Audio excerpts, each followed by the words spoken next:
Good evening, everybody, and welcome here to the Sports Talk Network channel, and welcome here to Steve's Wrestling Ramble, the Ramble, here on YouTube, as I have every Thursday night around 8 p.m. Central, 9 p.m. Eastern. Welcome to find me on Twitter at the Ramble underscore WWE, or you can find me on my personal Twitter handle at Army underscore Strong underscore 06. And if you want to go the extra mile, find me on Instagram and find me on Snapchat at Stevie K underscore 06. Now, tonight we will be talking about the Royal Rumble, the 2019 edition of the Royal Rumble, and we will also be talking about this thing called NXT Takeover. I guess it's a popular thing. NXT Takeover is NXT Takeover Phoenix, and we'll be discussing that. We'll be discussing that first, and then talk about Royal Rumble. So we'll be going in that order in regards to predictions and previewing. First, let's welcome our guest of honor here for tonight's episode. Excuse me. From his own podcast there, bring him to the show. The name of his podcast. How are you doing this evening, sir? I am doing very well. Thank you for having me on. I greatly appreciate it. Now, what is your excitement level for Royal Rumble and for the NXT? And if I may ask, which one are you most looking forward to between the two? Man, I knew I was going to come on here and you were going to ask some tough questions already. I think that both of these shows have good potential. And normally when you go into a WWE show, I'm usually more excited for TakeOver. And I am going to say this time it's equal for me because the Royal Rumble is always a good event. And I think NXT TakeOver Phoenix has the potential to deliver a great show. And let's welcome our co-host, Kyron Chase. How you doing? What's up? What's up, Steve? Hey man, same question to you. Excitement level for the shows, and which one are you more interested in seeing this weekend? Well, I'm always interested in NXT Takeover because there's never been a takeover that's disappointed me or let me down in the slightest. Really, but I'm definitely excited for Royal Rumble for once. I'm excited for a main roster show because when you look at the card they have, there really is no excuse for this show to bomb. You have so many. I mean, yeah, but Takeover we got Gargano and Ricochet, Champ and Black, and those two matches alone are match of the year contenders. But then you also look at the Royal Rumble. You got the two Rumble matches, and both of last year's were good. Sasha and Ronda, Becky and Asuka, and Finn and Brock, and Daniel and AJ. There's like you have so many match of the year contenders, or at least matches that could be top 10 match of the year by the end of the year this weekend. There's no excuse for there's not NXT because I already know they're going to deliver. There's no excuse for Royal Rumble to not be good this year. Yeah, I agree. I would say my excitement level is high, and I'm probably more excited for the main roster show. I'm more excited for Royal Rumble. And people that watch me on a weekly basis, or especially when it's pay per view week, I usually go more for when we have NXT takeovers, more for the main roster over the NXT. Not because I hate NXT or just am a main roster guy. I do keep up on NXT and watch it as often as I can. Maybe not exactly weekly, but still as often as I can and make sure I'm up to date on that side of the product. But I just have an affinity for the main roster and specifically in regards to this time with the Royal Rumble, because for me personally, the Royal Rumble is number two in my heart as the best pay-per-views of WWE, whether it's the WWE season, as I call it, or just the calendar year. Royal Rumble is always second to me behind WrestleMania. And as everybody else knows as well, I'm a guy that likes multi-superstar matches, so the Royal Rumble in itself is something that I enjoy. Just like I'm highly looking forward to at the Elimination Chamber crowning of the new women's tag team champions. So I always enjoy multi-superstar matches, men or women. But let's first talk about NXT Takeover, of course, like I said, having that show, and let's go through the card. Not too many matches on the card, obviously. That's how NXT is. Short, sweet, to the point, but great long matches they do have and have had in the past in previous NXT Takeover shows, as we've seen all of 2018, all the NXT Takeover shows then. Let's start off with the quote-unquote bottom of the card, Matt Riddle versus Cassius Ono. And we'll go with our guest first. Who you have for this one and why? This has been a good back and forth feud, in my opinion. Matt Riddle's gotten all the victories so far, and Cassius Ono has been embarrassed every time. But the last win Riddle got, he ended up getting the beatdown from Ono in this one. I think the surprise, usually on NXT TakeOver, there's one match that surprises you, but on this one, I'm going to go with Matt Riddle for the victory. I think that he's the upstar. You got to go with him. Aaron. This is honestly the only match on this card I don't really care much about, mainly because I haven't been able to follow NXT weekly. So, neither guy really has piqued my interest, even though it'll probably be a good match. And this is supposed to be more of a showcase for Riddle on a bigger stage, which is good. I'm picking Matt Riddle to win, though, and I'm pretty sure it'll probably be a good match. I just don't really care about it right now. Excuse me. And for me, I'm going to go with Cassius Ono to get the win. See, Matt Riddle has defeated Ono twice already. But this feud certainly has, been the least interesting of all the feuds, I guess, so to speak, in that way, that we have here leading up to, and then the match is happening at the NXT TakeOver show. But like I said, I'm going with Cassius Ono in that matchup. Next one I'm going to be speaking of and predicting is the NXT Tag Team Championship match. The Champions Undisputed Era up against the War Raiders. And this time we'll go to Kyron first. Did you have in this one and why? I got Undisputed Era retaining. I don't have them dropping the titles yet. WrestleMania weekend at the soonest, but I don't see Undisputed Era losing the titles. Now, I don't think they're gonna beat the War Raiders clean because I think they'll have a rematch WrestleMania weekend. Maybe some interference from Adam Cole since he's not booked on this show. So I got Undisputed Era retaining. All right, sorry. I guess so who do you have for this one for the NXT Tag Team title match and why? For the NXT Tag Team Championship, I'm going with the War Raiders to win. I think it's the Undisputed Era's time, and I think by WrestleMania weekend they'll probably get one rematch in there, and I believe it's their time to get called up. This has been a long-term feud, long-term building, and I think it's just time for War Raiders to be the top dogs in NXT in the tag division. All right. Excuse me. Sorry. And for me, I'm going to go with Undisputed Era to retain. Though I wouldn't be surprised, I never am surprised really by anything, especially in NXT. Anything can happen. If War Raiders do win the NXT Tag Team Championships, but I just in WWE's going to have Undisputed Era, holding on to these titles up until WrestleMania, to the NXT show in WrestleMania, maybe at the least, maybe even longer. Going from there, so I'm going with Undisputed Era to retain. Moving right along, the NXT North American Championship match. Ricochet, champion against the challenger, Johnny Gargano. This time we'll go with our guest, Connor. What do you have in this one? Man, I have to go with Ricochet on this one. This has been kind of like a quick mini feud, and Johnny Gargano's been playing like this tweener, babyface kind of heel, and I'm very intrigued with the storyline, but I think the storyline is not ready for him to win the NXT North American Championship at this point, and I think Ricochet still has business with that title. Karen? Okay, first off, this is a match I'm looking most forward to, not just of the night, but the whole weekend, because Gargano's my favorite person in NXT, and Ricochet's great too. We know this match is gonna be epic. Who do I think is gonna win? I've been debating because it could go either way. I think Johnny tweeted something how he had pretty much the match of the night at almost every takeover he was on last year. And I think he did. What was his record in takeover? He won one match in that on takeover last year. That was against Ciampa in New Orleans. Other than that, he lost every other takeover match he was on. And he even said, this year's about winning. It's time for him to start winning. Especially because of what happened last night on TakeOver. Even like I haven't been able to watch it weekly, but I did catch the clip on the WWE YouTube channel of him almost shaking Ciampa's hand and Candice having to snap him out of it. I think that's gonna play into something. I don't know if Ciampa helped. I think either Ciampa helps Gargano or Gargano helps Ciampa. But either way, I think Gargano's walking away with the North American Championship. It's time. And I agree. I'm going with Johnny Gargano as well. And kind of like you were speaking of in regards to 2018, him only having one win, and that, of course, not being a title match, and not getting a hold of any NXT Championship last year. So 2019 being a fresh start, being the year of Gargano, we'll see. And best way to start that for him is having him win, or him winning this match and winning the NXT North American Championship. So I'm going with Johnny Gargano. Whether or not we see interference, I would probably say probably not. But either way, I do see Johnny Gargano getting the win by hook or by crook, however way. Excuse me, sorry about that. However way he does.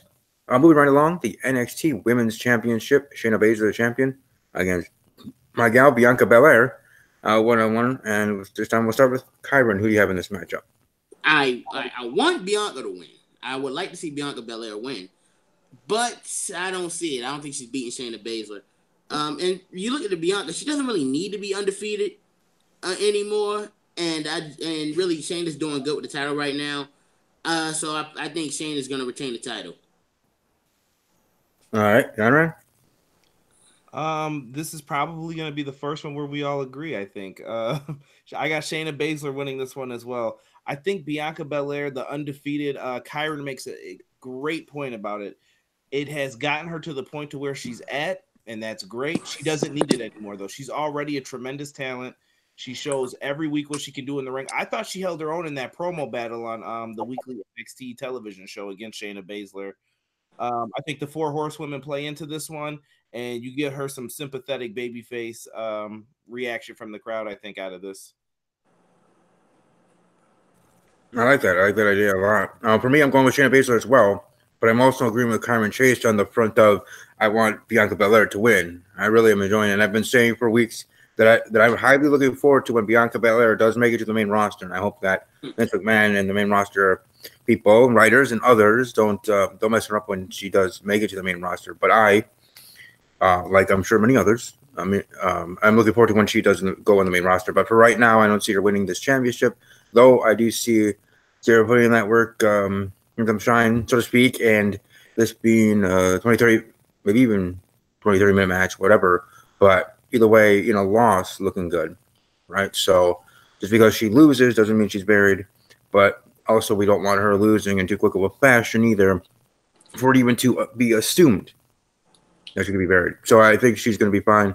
And she'll look strong even in a loss and be able to move forward in whatever momentum that may give to her, and go from there. Like I said, the sky's the limit for her. I'm highly looking forward to when she goes to the main roster. And I guess we'll just quickly bring that up as a side talk here on the Ramble show. What are you guys' thoughts on Bianca Belair, and are you like me looking forward to her going to the main roster or not? We'll start with Conrad.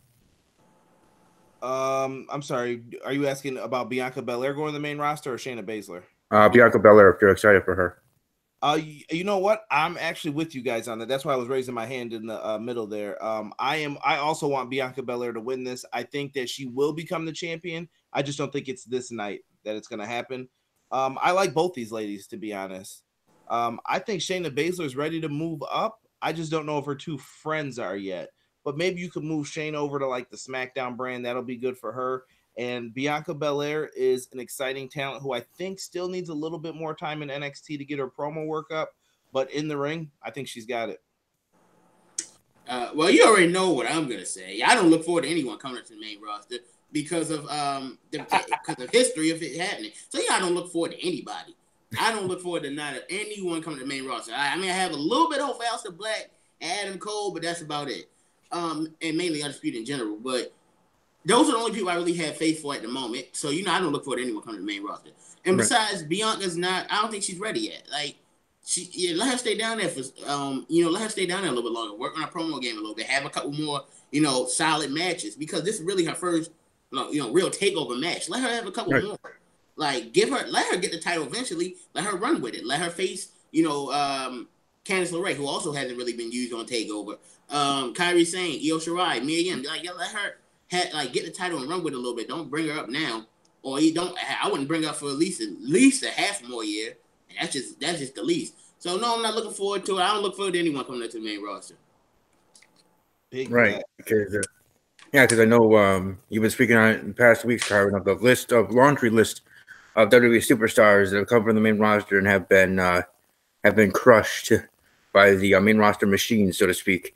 And to include Bobby Roode now here. But anyways, moving right along to our final match here, the NXT Championship match, Tommaso Ciampa against Aleister Black. We'll start with Conrad, our guest. Who do you have in the championship match? I think this one is my layup moment of the night. It has to be Tommaso Ciampa walking away with the title. You've built this feud up so much with him and Johnny Gargano, and I'm so curious to see how they're going to make this all tie in, to see how it ends. And I think Johnny Gargano gets involved here to either accidentally cost Aleister Black the match. I don't know what's going to happen. I know that something's going to happen with those two solidifying the storyline or a DIY like being reunited. So I'm very interested in that one. Barrett? Yeah, pretty much everything he just said. I'm going with Champ as well. The thing is, I'm watching the clip from NXT yesterday on YouTube, and the part that really stuck in me was when Candice got in front of Johnny, and basically, I'm paraphrasing, after all the hell, and I pretty much say after all the hell he's put you and your wife through, you're thinking about joining him again. Like, that actually had me thinking. Like, for a second, I almost wanted him to shake Ciampa's hand. I almost did. And then when Candice snapped Johnny out, she kind of snapped me out of it too. Like, wait a minute. Are you forgetting what he's done to you over the last year and a half? He's put you in the hospital. He's nearly cost you your job. He's beaten you down multiple times, and now you think about joining him. Like, this is so intriguing. It's from my two favorite people in NXT for a reason. One thing Gargano and Ciampa do in NXT better than anyone is tell a story. Those two are the best at storytelling. And I just can't wait to see what happens Saturday night. Like, is Johnny going to help Ciampa? Like, is he going to fully turn him heel? Because I don't think Johnny's completely heel. And even if he was, I can't bring in myself to boo Johnny Gargano. I can't do that. I don't think Johnny's fully healed. I lean more Tweener right now. Is he going to solidify that heel turn by helping Ciampa, like, officially? Because remember, he is the reason Ciampa won the title. He inadvertently helped Ciampa beat Aleister Black for the title back in the summer. Is he going to intentionally help him this time? Is he going to have second thoughts about it? There's so many ways they can go with it. And I just can't wait to see what happens. But no matter what happens, I have Ciampa walking out of Phoenix with the title. And I'm also going to go with Tommaso Ciampa for the win. Excuse me, and retain the title, whether or not Gargano get involved. Now, here I would say that for me, the percentage being higher of Gargano getting involved in this match than Ciampa getting involved in Gargano's match there for the NXT North American Championship. I would say, at least to me, for myself, the percentage being higher, but still, I don't actually see it happening. Meaning, at least for me, maybe Gargano is up on the stage or something in the match, or something like that to that extent, but not actually getting involved, not inadvertently helping Ciampa or however, and costing Aleister Black the championship. But maybe something to that extent, or at least to the most for me. But I as well, I'm going with Ciampa. I was just looking at the live chat here while we are alive. Jason was saying the women's tag titles. Excuse me. The women's tag titles should be a tournament once a year, like the Mae Young Classic. Honestly, too many titles now for it to be used every week. Pay-per-views now have to leave 2 titles off the show every time. Love your channel. Well, thank you. And thanks for the comments. You guys have any care to respond to? Yeah. One, I actually agree in a way. No, you're wrong. I love the design of the women's tag team titles. I think that the design are very nice. About time they actually, had some creativity when it comes to tile designing. However, my problem is, like, how are they going to work with the women's tag team titles? I'm still nervous about that. I mean, you don't have a lot of makeshift tag teams because you don't really have a lot of official tag teams. You got Sasha and Bayley, you got Riot Squad, Sonya and Mandy. I can't think of anyone else right now. And that's Nia Jackson, Tamina Snuka. Oh yeah, that. That's not really one I want to think about, but I know. But nonetheless, that's about 4.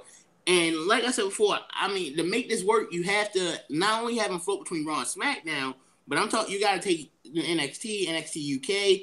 I mean, think of the matches. Think of it this way. Let's say Sasha and Bayley win the titles, and they go to NXT and defend them against Io Shirai and Kairi Sane. Who wouldn't want to see that? I mean, that's just what I think. How I think they should do it. Have them float. But I'm nervous to see what they do with them because I don't think that the women's tag team titles are actually necessary. But let's see what they do with them. Conrad? All right. I got to go on a miniature rant here. Go ahead. So I'm going to spice this up a little bit.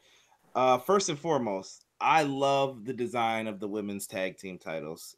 They're really good. Probably the best belts that they've come out with on the main roster since they brought back the Intercontinental title, the white strap one. I actually like the WWE title too, but ever since then, I haven't seen any belts that have really appeased me. The NXT brand, I think, has the best looking titles in my opinion at this point. And how do I put this? All right, so the women's tag team titles, it's a wrap, man. Like, you can't even book your regular tag divisions right. So how are you going to have women's tag team titles in that division that's already too small, and you don't know how to book other people properly? It makes no sense to do something like this. And I'm usually called a hater on Twitter and stuff for it. I don't care, dude. I'm speaking my mind, and it doesn't make sense to me, period. Finally, someone other than me and our group has said that. Literally, I've been saying the same thing from the minute they first announced the rumors of the tag team title, women's tag team title. I said things like, you barely get the women's booking right in general. You can't book the tag team divisions for nothing, and you expect me to believe in a women's tag team division. Finally, and everyone else just called me trying to be negative for sake of being negative.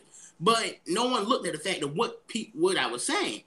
It's not I wanted to fail anything, but if look at the tag team division. Look at the only tag team title match we get this Sunday, and you expect you expect them to get a women's tag team division right when you got the Revival, who pretty much wanted to probably be out of there, and almost every unless you're the only tag teams that WWE really invest in are the Usos, New Day, Bar. Everyone else is a red, but you expect fans to be excited for a women's tag team division. Yeah, that's definitely understandable. I mean, with women, or what kind of actual tag teams we actually have, let alone to have in this first match, the inaugural match, to crown an inaugural champion. Interesting. Who we have is their 6 tag team representing 3 from Raw, 3 from SmackDown in that Elimination Chamber match that Alexa Bliss, a lovely Alexa Bliss, announced on her show, a couple weeks ago. And also, she announced she'll be part of the Royal Rumble. I know I'm kind of talking a little early here, but she's clear and she's going to be in the Royal Rumble match. So I'm excited to see little Miss Bliss back in the ring. Otherwise, and when we get to that match, I'll share if I actually do pick her for the win.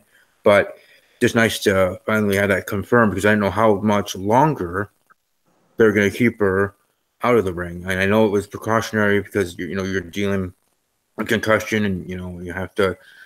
Caring about people's safety just as much as the NFL, is doing or should be doing more of in regards to concussions there in that sport. But with Alexa Bliss, looking forward to seeing her in the Royal Rumble. I see Malik. Malik's here. How you doing, man? What's going on? What's up, bro? Hey. What's up, Malik? You guys talking about tag teams now, or is the subject one right now? We're talking about the women's tag team titles. I'm kind of in the same boat with everybody else. I really don't care for the tag titles, to be honest. I mean, the only good thing about it is that both whoever the champion's going to be is going to be on both shows. So it's going to have to. I like that idea. I'm glad they just didn't make 2 tag team titles. I'm glad they just made 1, and it's going to have both champions on both shows. I think what they really need to do is just make one champion for every show. I mean, I know it might be a little bit more harder travel for that person, but I mean, I think you should just have one main champion, and then you have both champions on both shows. and it could give better storylines and open up more storylines for a lot more people. And it can maybe creative process wise, it can do a lot better. It can be a lot better. Just have one guy champion, one women's champion, one tag champion for the men's and women, and then you can have you got the cruiserweight champion, and you can just have them on both shows. Whoever the champion is on both, just kind of how it was back when they had when they combined the undisputed title and made it one title, just put it on both shows. Yeah, but you know what, Malik? I said that when the brand split first started nearly 3 years ago. I said that what I would have done was I'm kind of okay with 2 world championships. I'm okay with that. So I'm fine with the WWE Universal title. I'm fine with that. I would have put the tag team division on one show, the women's division on the other show. You had the US, the IC and US titles in their respective shows. And what else? That's it. And the cruiserweight division can go on Raw since they're longer, and they could probably use another title. That's what I would have done, because with you have 2 women's champions, you have 2 tag team champions, and the tag team championships I think are the biggest victim of this, because Raw literally has no teams WWE's invested in. If you could have had everyone on one team, on one show, and that could help the tag team division. Yeah, I agree with you guys. on that. Like what Malik said makes excellent points. With WWE, their biggest fault is that none of those championships mean anything. And I don't like having two world champions because you can't have two best in something where everyone's vying for one title, because one has to be better than the other. No matter what you say at the end of the day, someone's getting played eventually with it. I know, especially when you have somebody like Lesnar who's not even there the whole time. You know what I'm saying? It hurts the title because when he's not the when he's the champion and he defends it, you know, a couple every month, it is kind of, you just forget about the belt and it doesn't even feel important. I mean, it started to feel important because Roman had it, but then Roman had to relinquish it because he got cancer and stuff. So now it makes it just like, when you do stuff like that, it makes it hard to invest in the title. So when you have one championship, it opens. Plus, if you have one champion on both shows, you don't have to have people just fight for the belt. You can just open up storylines for other people. That way, you know, they can at least do something if they're not going after the title. You know what I mean? That requires creativity, though, and they're lacking in that sorely. And even with the championships, so let's say one guy does have to go back and forth, it doesn't hurt it at the end of the day because it puts more credibility on the title. Like, listen, I'm the champ. I'm making more money now. You could say if you're a champion, I'll pay you more money in this company. You'll have to go to both shows, though.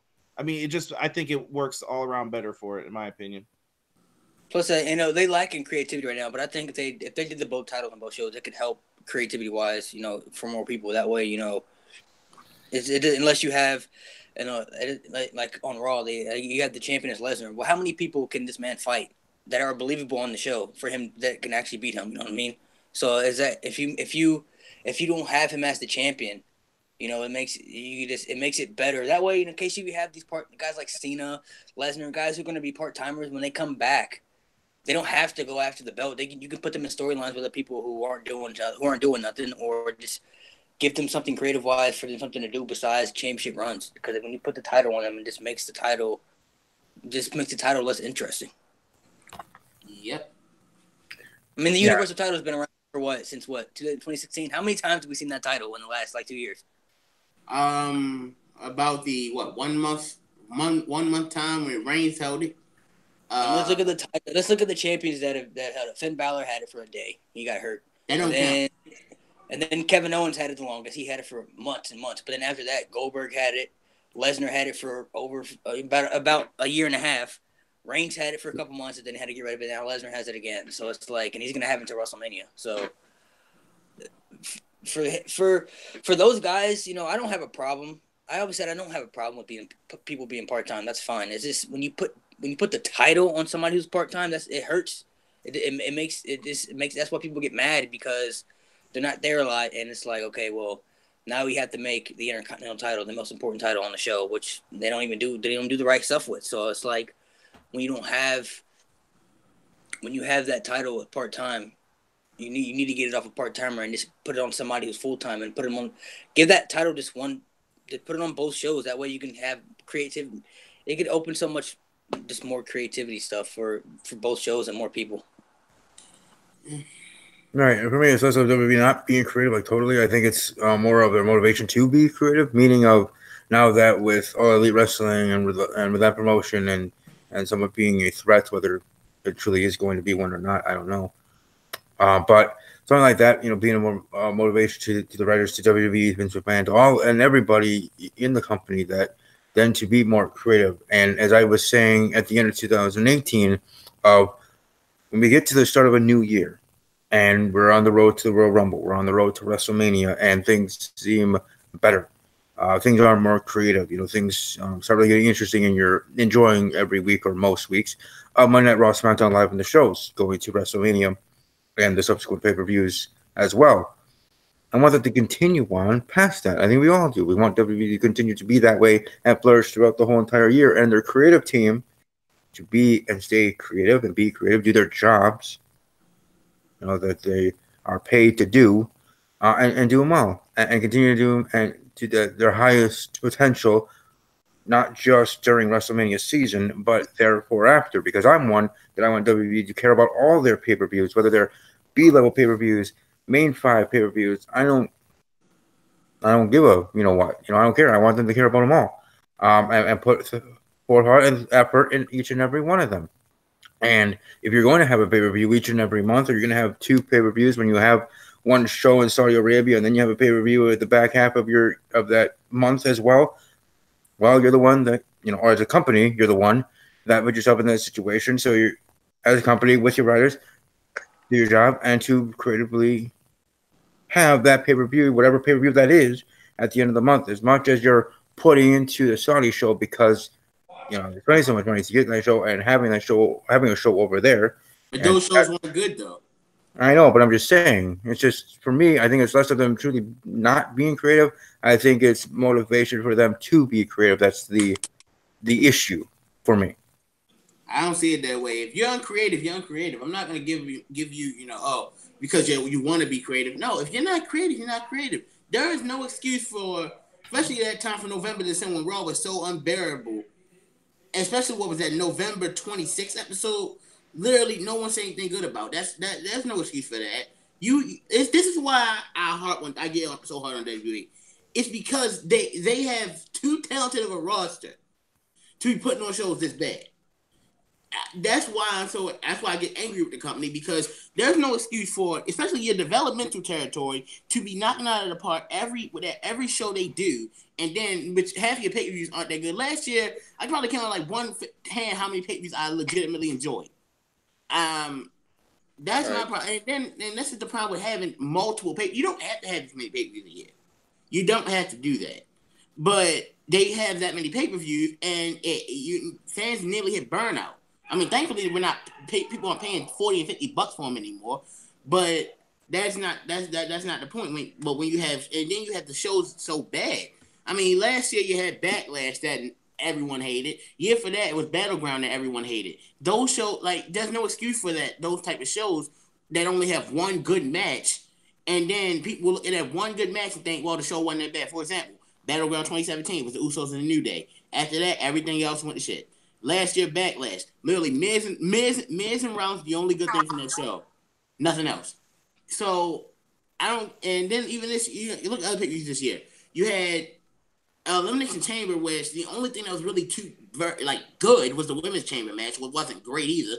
WrestleMania had a couple good matches, but went on for so long and they ended poorly. And really, the only pay-per-views there were only a couple good pay-per-views.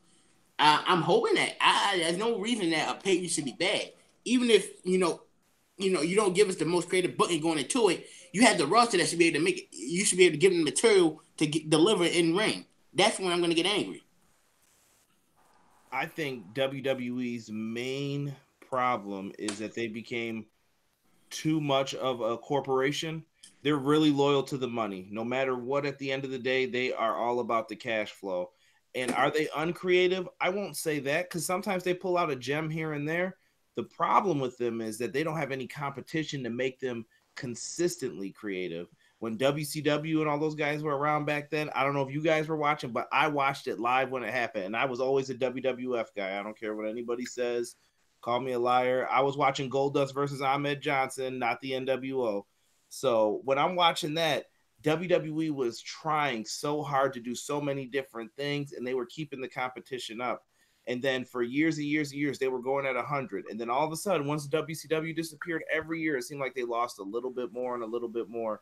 And I think that's what's truly hurting them. And that's why I'm a supporter of AEW. And I really hope that they can get a good TV deal, hopefully some good wrestlers, and people get behind that product so that they can eventually become competition for WWE. I mean, I don't know. I'm not from, I'm not from that era. So, I mean, I grew up the era after that. So, I mean, me too. I always thought that Raw and SmackDown were kind of competitive back then in a certain way, because those shows were always good. But I think the whole PG thing is what kind of really brings them down. I mean, I understand you got a kid audience that watch it, and they may not understand a lot of stuff. And I'm not saying you got to do stuff that they're doing in the Attitude Era. You got to have naked women come out and stuff like that. You ain't got to do all that stuff. But I'm just saying, like, you got to just be less PG. Like, I don't know, man. I just don't like how I get safety and everything, but it's like, how are you supposed to, like, how are you supposed to believe something like when somebody has a mash and you get hit with something and you don't bleed? Like, how are you supposed to believe that? Like I'm saying, like, but when I was growing up, I don't know. When I was growing up, people get hit, people start bleeding. That's what happened. You know what I'm saying? I know they got a whole safety thing, concussions, everything, and I understand that, I respect it, but it's like, how is that when stuff like that happens, it just makes it feel like that's what makes it feel just not real. And it's just like when you get hit with something, especially in the face, you know what I'm saying? Especially when you get hit in the face like that, like how are you not just not gonna bleed? You know what I'm saying? You got hit, especially when you get hit that hard. But I think I'm not, like I said, the whole PG thing is what I think is when they started going downhill, like 2011, 2010-ish, right towards there. That's when they kind of started I don't want to say losing me, but you started noticing a lot of change. You started noticing it real quick, and it's like that's why I'm a big supporter of AEW too. It's just like, look, nobody's really gonna touch WWE. It's WWE. Let's be real. It's just the WWE. It's too big, and they've done so much over the years that they've been in business. This is WWE, but you know, if AEW can do the right things, I'm not saying they're gonna be like WCW, but if they can do the right things, I think they can at least put some interest where people, you know, kind of how like TNA was when it first started off. When TNA first started off, you know, kind of around like when Kurt Angle went there and stuff like that. TNA was great. I used to watch TNA a lot back consistently. I mean, TNA was great. They had great storylines. They had great wrestling. At one point, I actually thought TNA actually put on better stuff than WWE at one point, but then they tried to do too much, and then they kind of fell. That's where they fell down. So if AEW can do the right things, kind of stay like that, and realize, because I've heard wrestler, you know, even Jericho, you can compete with WWE. It's the WWE, but they're not trying to compete with WWE. They're just trying to open up. They're trying to let everybody know that you don't have to go to WWE to be successful. You can go to AEW, go to New Japan, you can go to Lucha Underground, all these other promotions, and you can still make a living off wrestling. So that's what I'm hoping for out of these other companies, and you know, hopefully WWE can see that and maybe kind of, you know, change little things up. They ain't got to change a lot of stuff up, but there's little things that they need to change up, and for them, you know, especially with storyline and stuff like that. I'm gonna respond to a few things you said, Malik. I do agree. AEW, I don't think it's gonna compete with WWE, at least not now. You know, you got to get the fan base and everything like that. There's no point in trying to compete. I think, and the reason TNA fell off because they were not just because they tried to compete with WWE, they were trying to be WWE. TNA got away from what their original philosophy, what they were about, when they brought in Hogan and Russo and Bischoff, and it pretty much became WCW light. And some of the same stuff they failed while WCW went on. This is why TNA lost a lot of their core fan base, myself included. Now on to your PG thing. Here's why I don't like when people harp on PG completely, because PG is not the reason that it be failing. And now you did say how, now I don't mind a little bit more, edgy stuff sometimes, and a little bit of violence is okay, but like you said, injuries and things can go too far. Prime example, day is the 20th anniversary of Royal Rumble 99. What happened that night? The night Rock beat the hell out of Mick Foley's head with a chair. We don't need things like that. There's no point. It makes people, it doesn't make me uncomfortable knowing how Mick Foley's head is now. So it definitely makes me feel uncomfortable. But even then, there's no point of putting, wrestlers through that. Here's why I don't think PG is the main problem with WWE. Look at NXT. It's PG, proud of it. And no one ever complains about that. And if anyone say, well, that type of market can't really work on the main roster, I will give you this.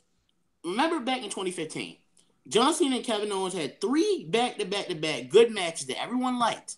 They never left the ring one time. And no one complained about that. So here's the thing. PG is not the problem with WWE. If WWE went back to TV 14 tomorrow and didn't change any of their actual problems, you're going to get bored with the company again. So PG is not the problem with WWE. I don't like people, everyone thinks, and this, and maybe because I wasn't around back then, but a lot of people think if they went back to TV 14 to get the same book that they were giving you in the late 90s, then everything will be great again. But yet, don't look at the consequences of that. Now, I'm not saying, because kids can't watch that stuff, because I'm pretty sure kids watched the Attitude Era and stuff back then. I watched Ruthless Aggression Era, and it had its moments.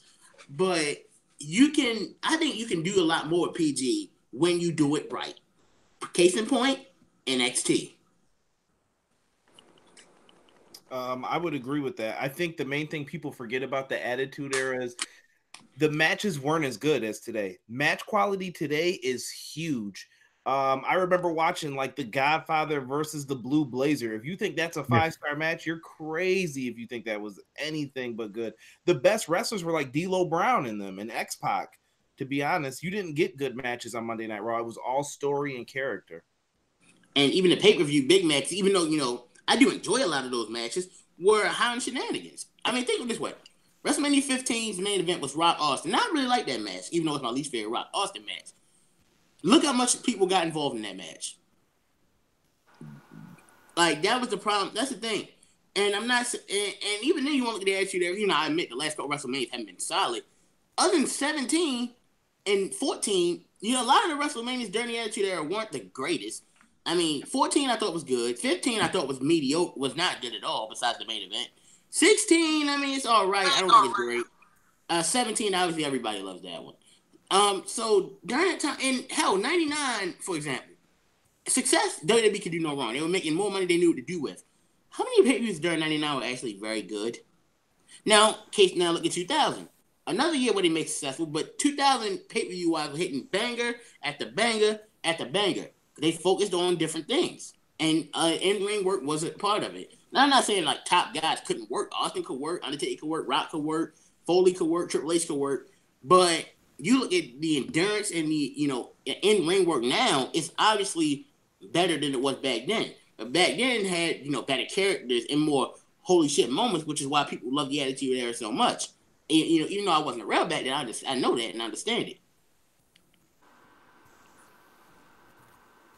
Well, wrestling is just different nowadays. I mean, people are more athletic and they do more stuff back then. I mean, the era's changed. I mean, back then wrestlers weren't even thinking about doing half the stuff these wrestlers were doing nowadays. So I mean, it's just different. Yeah. Wrestling evolves. Always has, always will.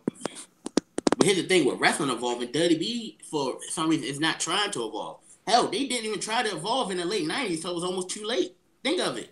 As WCW and ECW evolving, it took WWE a while to do that, and it nearly cost them everything. Like, I think Vince McMahon's main thing though is money. At the end of the day, like the 205 Live stuff, why doesn't he like it? Prime example: Mustafa Ali versus Daniel Bryan a couple weeks ago when he, I think it was the second match. He does the, is it the 054? Am I saying it right? Whatever, the reverse 450. 054, I think. Yeah, and he lands on Daniel Bryan's head, and he had just said the week before on a podcast with like Edge and Christian that he doesn't know where he's landing when he does that move. So that Vince McMahon sees that you just cost him money if Daniel Bryan gets injured from that or he gets hurt. Luckily, it was Daniel Bryan and not Randy Orton or someone who would make a big deal out of it. But Vince sees money in you, and he needs you to work those 300 days a year. Versus, I think Triple H and them see it as you could work probably 280 and get away with more stuff. And Triple H lets those guys in NXT practice those moves more and say, listen, you guys got to make sure this is crisp and clean when I let you do this. And it works out in their favor. I just think Vince is a money man at the end of the day. I think Triple H is trying to give fans what they want, and they'll come if you do that. And I don't know. I get Vince's logic sometimes, even though it doesn't make sense with what fans want. But business-wise, I'm like, that makes sense, though. Absolutely. And I can't blame him. I can't. Main priority, and it's a business. So, I mean, your main priority is to always make money, no matter what it is. I mean, and I don't blame him for that. That's why I don't really. Some decisions he makes, we're not going to agree with him, yeah. But I mean, sometimes I understand why he does the thing that he does. Maybe even if we don't agree with it, I get it. It's a business. Money is a big thing. You gotta make the money. You know what I'm saying? You gotta make sure that the money's always there. So I mean, I can't blame him. But I mean, like the point he brought up, the whole 205 Live thing. A lot of wrestlers, we like wrestlers who do stuff like that, but that's also a lot. It's a lot more dangerous, man. When you're doing a lot of high flying stuff like that, you get injured a lot more. A lot of stuff more can happen. So that's why a lot of the old school guys are always saying like, you got to take it easy. You got to think about your longevity. You got to think about a lot of stuff. Just not doing all those flips and stuff. So I mean, I can understand. Like I said, I understand. The excitement of that type of wrestling. But then again, you also have to think about what if something does happen, like the Mustafa Ali thing? What if something does happen? And what if that was a lot more serious than it was? You know what I mean? So I mean, you got to think about stuff like that. Yeah, like I mean, as a person, like for example, remember when we were talking about Crown Jewel, and we all agreed that as people we wouldn't have done the show because of what just happened. But like Malik said it best during the show, if you paid us $65 million to do a show like that, you probably would do it because that's a lot of money and it's hard to back away from that. And you could be walking if you back out of the show, you can walk into a lawsuit. So as people, it's sick. We think it's sick what the Saudi Arabian government did, and I'll never defend that. But as a but if you look at it from a company standpoint, it would have been foolish for WWE not to go do the show. As bad as the show was, man, I didn't watch it because I said I wasn't going to. And as bad as that show was, WWE still made a huge profit off of it. So you can't knock them as a company for that. What we can knock them for is how bad the show was. But I didn't watch it. Right. That's the problem going into those long-term agreements like that with any country. And you know what? In all honesty, it's not Vince McMahon's problem. You know what I mean? That's another way to think of it. I didn't do this. I didn't want this to be that way, but I know that I'm getting paid all this billions of dollars from them, so I need to show up. Exactly. So money. Sometimes people don't realize money talk, and people only say they wouldn't do so with that. It's the people who don't have money like that. When you got money like that, you going to the show. They call you and say, "Hey, we're gonna give you this money, but you gotta go to Saudi Arabia. Nigga, give me the first ticket. I'm going. Give me my ticket. I'll be there." Like I couldn't knock the wrestlers that went, but at the same time, I wasn't gonna knock John Cena, Daniel Bryan for not going. I understood those are stars who got a little bit more power than a little bit more guys in that company. You know what I'm saying? Some people ain't got the power like that. Right. They be up like that. If that's somebody like, somebody like, I don't know, give me examples like, Sasha Banks or, well, she couldn't go anywhere. She's a woman.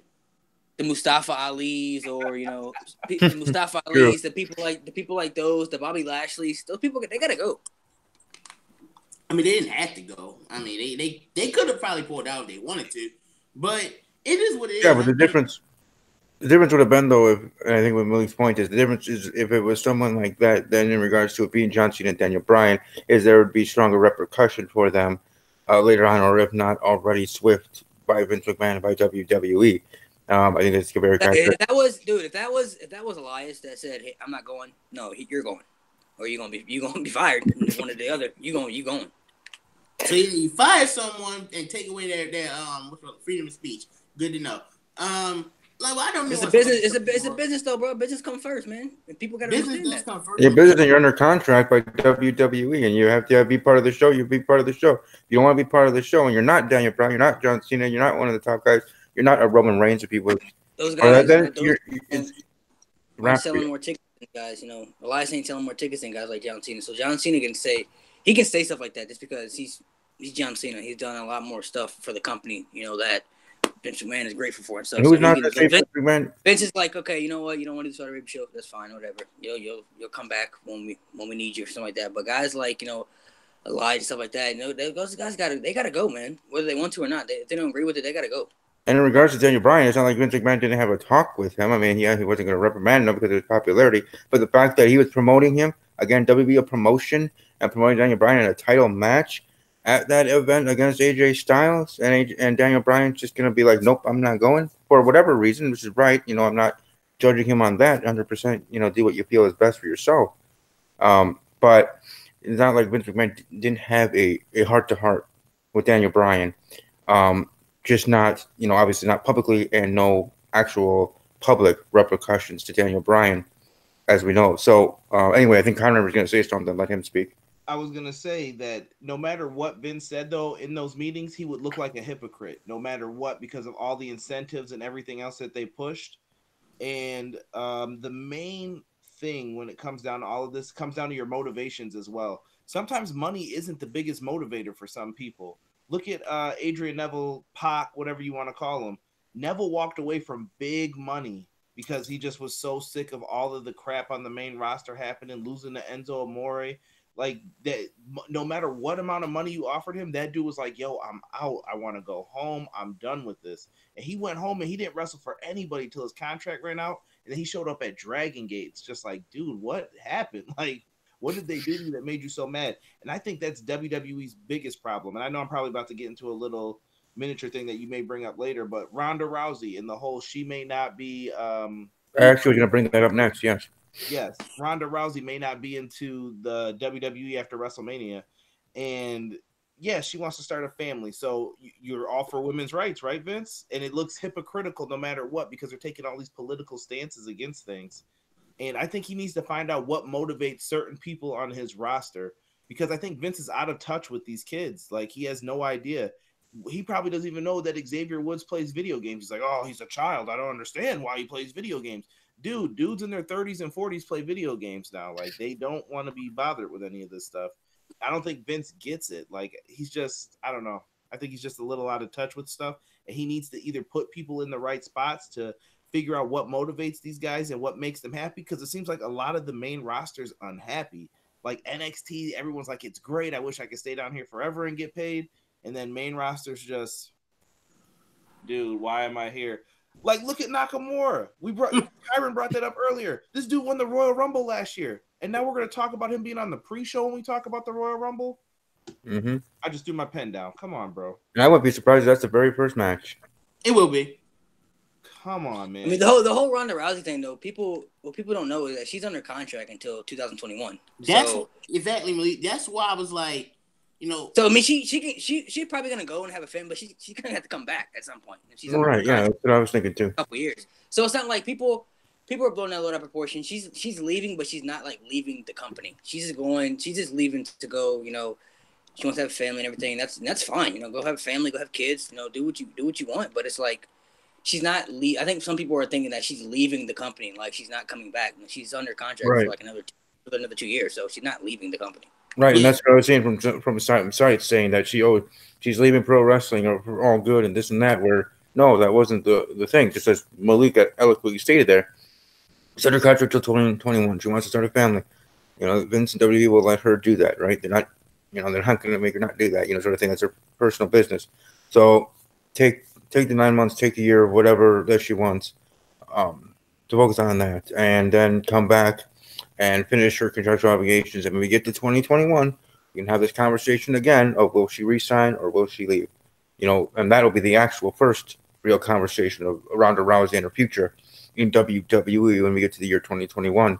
But as for right now, after 2019 and WrestleMania, and you know her status after WrestleMania, will she be like a female version of Brock Lesnar and be a part-timer and only be there for certain dates, even after when she returns, after her maternity leave? Who knows? But either way, I didn't think it was like a foregone she's leaving pro wrestling. It's just she wants to start a family, focus on that. WWE giving her the time and the leave for that, and then coming back and finishing her contractual obligations and going from there. See, when Ronda signed a year ago, it's pretty much been about a year now. I didn't think it was gonna be like a 3-year deal. I thought it was gonna be like a year deal. She's gonna have like the same thing like Goldberg had in 2004. And this is where I gotta commend her for. I thought it was gonna be like a year deal, not it was gonna be 3 years. I thought she wasn't, and then it's a full-time deal. Like she's pretty much been on at least since Extreme. She's been on almost every Raw, and I gotta commend her for that. I didn't think it was gonna be happen. And when I first heard, oh, she's leaving at the WrestleMania, I'm like, wait a minute, she signed a 3-year deal. How is she leaving? And I'm, well, okay, it's gonna be one of those things. She's not leaving. She'll probably even if she does take time off TV, she'll probably do press things like press for the company, still show up to big events and things like that, still promote it. Because I don't think that we want Ronda to leave completely until they do a 4 horseman versus 4 horseman match. That's just too big and had a lot of money at stake that I don't think they would let Ronda go completely yet until they get that match in. And so I don't see Ronda 100% leaving the company. Even if she does take a sabbatical after WrestleMania, I don't see her gone for long. I just think with Ronda, we don't know what that contract says, because also I don't think she's foolish enough to not have an out.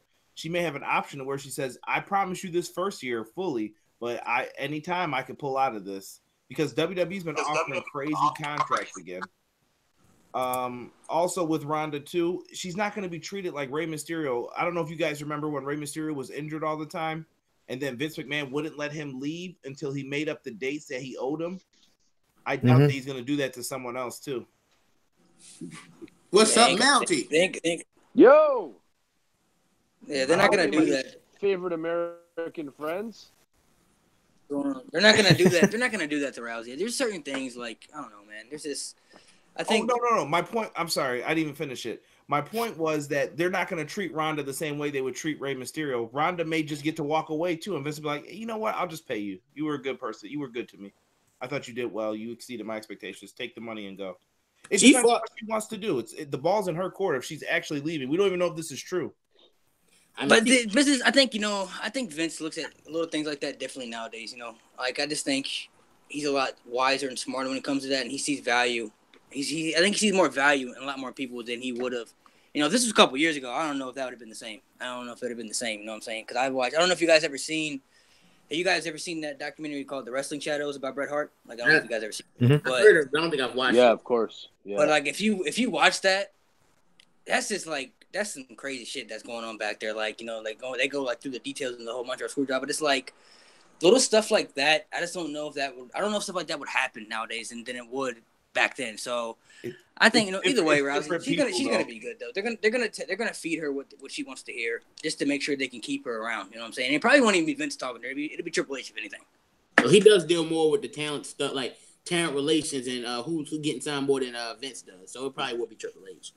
I can see Triple H say, hey, you're gonna get a family and just after because obviously you could have been pregnant for 9 months. After the 9 months, call us, we'll do business, blah blah blah blah, and then they'll work something out. People are different too. It's not like back in the day. Vince could tell Ultimate Warrior and all them, get out of my company right now, and I'm not messing with you. Blah blah blah. 4 weeks later at Denny's, hey, what's going on, Warrior? You want to come back? Let's make some money together. It's just people aren't like that anymore. People are sensitive now, so he's always probably just like, you know what? I'll let you go if you want to come back. We'll do business if we got the time. Well, that's it. I mean, I feel like word just gets around too fast now with social media. It's like that story would be leaked within 15 minutes tops, and then it go viral in 30. That is very true, Mountie. I was going to say the same thing. Like social media nowadays ruins everything too. So choose the business. Before they used to keep things under wraps for probably years, and maybe there's still some stuff under wraps that we don't even know about. Like you're talking about wrestling with shadows. I mean, at the end of the day, like some people still to this day think that was a work. That whole thing was a work. They're like, well, backstage when like the whole thing with Bret Hart was going on, they're like, are you telling me that cameras were backstage? Meanwhile, he's getting screw job at the same time? No way would WWE do it at the exact same time. No way. And it's an interesting part. You see, I've heard when it comes to Montreal Screwjob, I've heard just about everything I can hear about it. I've heard it was a work. And the people that say it's a work do bring up good arguments. I'm not going to lie, they don't. I've heard it was real. I mean, it was really 22 years ago. It doesn't really, bother me. Only people that really know is Bret Hart and Vince McMahon and Shawn Michaels, and that's it. Really. Yeah, mainly everyone back then really knows what happened. That's the thing. And like, yeah, if something like that happened nowadays, you think like Dirt Sheets, Bleacher Report, and everyone like and Meltzer would not be all over that already? Like, let's put ourselves back. Let's say that situation happened nowadays. How like if that happened, and mind you, we all know Bret was having contract disputes and him signed with WCW and everything. Yep. That would have already been reported on months before it even happened. To the point where everyone would have probably assumed the Screwjob was even more of a work now because we know everything that's going on. Exactly. And it's like stuff like you couldn't even when you watch the Wrestling Shadows, you couldn't just help. You felt bad for Bret Hart, like you just felt so bad for him. You just like that was the idea. It was the idea was to create an in man, and then came the whole Stone Cold thing, and like that was like their whole, I guess, idea or plan, or maybe they didn't think it up, but they wanted to go somewhere in that direction, and that was the whole plan behind it. But did I miss the whole Royal Rumble? Oh, not at all. No, we haven't even. We went over. So sorry, I'm late, guys. So sorry. We only talk about Takeover. You're good. Yeah, we went over the Takeover card and predicted that. All right. So I wasn't here for that one. So I came in late too. So it's all good. Now we're heading to the main event, to the main roster show, WWE Royal Rumble 2019 edition, and we'll start with the two kickoff matches, or being announced as kickoff. Start with the one that was kind of already discussed somewhat in Vegas, the U.S. title match, Rusev versus Shinsuke. And we'll start with Conrad. You don't tell me they put the Cruiserweight title on the pre-show. Yeah, they did, Malik. Oh my God, they're going to do that shit. God damn it. I knew they were going to do that. All right, Conrad, U.S. title match, Rusev versus Nakamura. I will say it once again. Nakamura, last year's Royal Rumble winner, being on the pre-show is a travesty. And when this man does not sign and he leaves, they have no one to blame but themselves. He was the most over talent. When the fans are singing your theme song, I don't give a damn if you don't speak English. You push that man. You give him the title. And instead, I saw Jinder Mahal with the belt for some time. And if amen, brother, amen. Oh, don't get Kyron started, buddy. Jinder Mahal. One Started, my boy Jinder now. Hey, Jinder Mahal, former WWE champion. He had a good run as WWE champion. I certainly did enjoy it. Steve and Malik were all about it, man. The Madre de Maharaja. The failure that I had. I feel if I feel bad for anyone, I feel bad for Jinder more than anybody. I don't care. Get the fuck out of here, Malik. You gotta settle. Hey, Jinder Mahal, he had the WWE Championship, and he won it surprisingly at Backlash. Beat Randy Orton. He hasn't done anything. The title all the way to the next losing it right before he was going to be facing Brock Lesnar one-on-one. Please let me expect her, Mahal. Come on now. This is your fault. You should have said Jinder Mahal. Now I gotta do it again. You mean to tell me Jinder Mahal can get that long a title reign, but Shinsuke Nakamura can't hold it at all?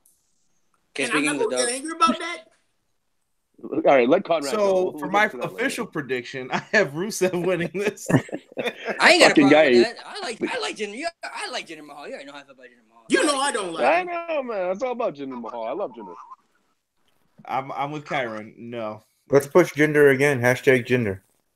Yeah, push him right down. Push him right back to Titus Catering where he belongs. And the next thing I'm gonna push is the off button on my remote if I put that on Monday Night Raw. So don't do it. Please push Jinder. Have him win the Rumble and just make everybody happy. That's what should happen. There we go. Mahal. I tell you what. I tell y'all straight up right now. Even though just I know it's not gonna happen because just think of Jinder as one of the last two. He wins the Rumble. You will not see me on this platform until after WrestleMania. Dude, if he wins the Rumble, I'm buying a ticket to WrestleMania ASAP. I buy a ticket. He wins the Rumble. Every single show of mine will. I waste my money on that. We'll start and end with Jinder Mahal's theme song. I would. You know what? Just because here's the thing. Like, even though I've done nothing but give a facts why I didn't like Jinder Mahal in his title reign, he wins the Royal Rumble. All I'm gonna do is just be on Twitter all night, just retweeting everything, every negative tweet I see. Retweet, retweet. Because I know straight up. If he does win, which won't happen, that's why I'm not going to get this flustered about, because I know there ain't a chance in hell he wins it. Right. Every YouTube channel I'm subscribed to is going to rant. You know, everyone's going to be... Almost all of them, bro. Not me. I'm going to be happy. I got this. Let me be more specific. Every YouTube channel that I'm not friends with, they're going to rant. You already know JD's going to rant. You know Brian Zane's not going to probably Conrad rant. over there. Oh, I promise a big rant. I will. Haters. There's haters.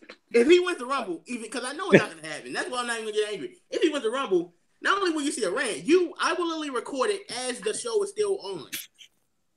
Or as the celebration. Yeah, as the celebration is happening, he'll start his video. Remember when I ranted when he beat Nakamura at Hell in a Cell? Mm-hmm. It was great. That was the worst thing ever. You mean to tell me no one can kick out of that move, but yet he can survive Kinshasa? That pissed me off. Jinder Mahal. What do you mean? Here's a question. So Conrad, would Conrad and Kyron rant if Mahal even made it to the Final Four? Yes. Dude, that would be crazy if he makes it that far. If he even makes it that far, I'm just gonna be happy. I already know what my Final Four is gonna be. My Final Four. Is we'll get there. That's why I'm not gonna say it. I know my Final Four is gonna be for both matches. I know Mahal's gonna be in the Rumble match. He ain't gonna last long. You know what you do? You know what he should do? He should take out R-Truth at number 30 and come in at 30 and win. Listen, attack backstage. Number 30 isn't that lucky though. I mean, there's only been 3 wins from number 30, and it's all been since right. Yeah, it doesn't mean you're gonna automatically win. Yeah, that'd be a great one for number 30. Let me make one thing clear. I don't hate Jinder Mahal. I'm not saying the man shouldn't have a job or any of that. I just don't think he was ready for that main event spot that they gave him. When he literally won the title, I'll never forget. I was watching with my buddy Lucas. I was at his house, and it was just like we were watching the pay-per-view. I'm like, oh man, this match is getting good. They better do something good because they took the title off of Bray Wyatt to give it to Orton, and I saw him eat the pinfall. There were no words exchanged. I got up, grabbed my coat, put the shoes on. I said, thank you, sir, for letting me watch this. I am leaving. And I didn't speak to him until I got to work. He was like, dude, you were that mad about that? I was like, hell yeah, I was that mad about that. Our good friend Mike is a huge Randy Orton mark. Literally his reaction video, he was so upset, and people hate his video so much he actually left YouTube for a little while. It was like literally I laughed when he won, mainly because I was gonna make fun of Mike the next Thursday. But when I actually thought about it, I thought it was terrible. I just wasn't expecting to have a long reign. I said I'd probably give him about a week or so, and then he holds it for some 6 months, all the way up to 6 months, November. man, 6 months. And that was. I mean, it wasn't an easy 6 That was months. a good reign. That was a good reign. Good memory. But anyway, he probably doesn't even like. I'm sure he cares where he's at, but he was the WWE champion, bro. Like he never thought in his wildest dreams he would ever. And just like Bray Wyatt fans say, you can never take that away from Bray Wyatt being a former WWE champion. Well, you can't take that away from Jinder Mahal either. But they really fucked Bray Wyatt over though. That's the difference. They actually gave Jinder months with the title, even though he should have been dropped it. Meanwhile, Bray lost it to Orton literally 7 weeks after the title. He won it. He literally did nothing with it. That's the difference. I ain't gonna be honest with you though. I didn't even care when Bray Wyatt lost because I haven't cared about the Bray Wyatt character since like 2015 to be honest. So it's like they lost me. They lost me with him a long time ago. I was hoping that they were actually like trying to reincarnate him because I went to that WrestleMania and I was really hoping that they did something with him. It was pretty cool though what they did. Here's the funny thing about this. I marked the hell out when he won the title, even I knew he was gonna win the match because I predicted him to win. And when I'm at WrestleMania, mind you, it's we're about 4 hours into the show. I'm in maybe the bathroom. I was kind of thirsty. I went to get a cup of water, and I went to piss. And as I'm in the line for water, I hear the bell ring, and I hear radio's music playing again. I'm like, wait a minute, the match is over already? Then I go back out. Orton won. What happened? Like that's the problem. They don't get like literally. I think Bray Wyatt is gonna be in the Royal Rumble because we haven't seen him in months. Hopefully. Oh, I seen him. He was there. He was at the house show I went to. Right, yeah, that one. Yeah. House shows don't count. He just hasn't been on TV yet. Well, Orton should be in the Rumble. By the way, anyway, he is. We're going off topic. We're on. What are we on? Shinsuke and Rusev. Oh yeah. So Conrad, Rusev. Rusev. Oh, hey. Steve is the host. Let's get back on track. Conrad gave his prediction. Rusev over Shinsuke Nakamura for the U.S. title. Let's keep going down the line. Next, we're going to go with the Kyron Chase. Who do you have for this kickoff show match of Rusev versus Shinsuke Nakamura? Rusev, who cares? I mean, this time last year, Rusev was over as hell doing Rusev Day, and there's no one entering the Rumble. Shinsuke won the damn thing, and then on the pre-show. I mean, it's whatever. Rusev, I don't care. I mean, here's the funny thing that's gonna happen when Nakamura eventually leaves because he ain't re-signing. If he does if he's still with the company at WrestleMania time, if they have him in the Andre the Giant Memorial Battle Royal in the pre-show. Just imagine that fall from grace. That's all I'm gonna say. All right, go to Mountie Corner. What do you have? Okay, rocking a hard place for both of these guys when you think about it. Shinsuke, if you want to keep Shinsuke, happy, if you will, sort of happy, but his reign as U.S. champ, unfortunately, was sort of overlooked in a lot of ways. So I don't know if that's the exact thing you need to give this man right now. He did have a decently strong, 2018 in some way, shape, or form. 2017, not so bad as well. It does seem like he's sort of going the ways out. Like Kyron said, I agree. So, and you don't want to take that away from Rusev because, I feel like, whoever you don't give this match to, the person's leaving. That's the way I see it. So I'm going to say Rusev should retain here. And there's really not much to it other than that. Rusev goes over. Yeah, Rusev wins. And, I mean, I think the main reason this show's on the pre-show is both guys are probably going to be in the Rumble match both. So they're probably going to have to do the double. They're probably going to be in the Rumble match too. So you put the match on the pre-show. That way, they can get time to get ready for the Rumble and stuff. But Rusev wins. I mean, I don't think it really matters. I mean, I don't really care who wins, to be honest, and that's really sad to say because both guys are too good. But I could care less who wins. All right, and for me, I'm going with Rusev over Shinsuke Nakamura. I do not know exactly where they're going to be going moving forward with Shinsuke Nakamura, as some of us have already spoke on in regards to Nakamura last year, where he was winning the Royal Rumble, having the title match at WrestleMania. Some even predicting him to become the champion, and then a whole year later, now he's part of the kickoff show for the United States Championship. He's still in the championship match, but not exactly in the placement that he was last year after the Royal Rumble, let alone his heading into that year's Royal Rumble. But moving on to the next kickoff match. This is a Cruiserweight Championship Fatal 4-Way match. Buddy Murphy champion against Akira Tozawa, Kalisto, and Hideo Itami. I'm so upset. And we'll start with Conrad. Who do you have here for the Cruiserweight Championship match? There's only two people I can see winning this, and I think the easy choice here is Buddy Murphy.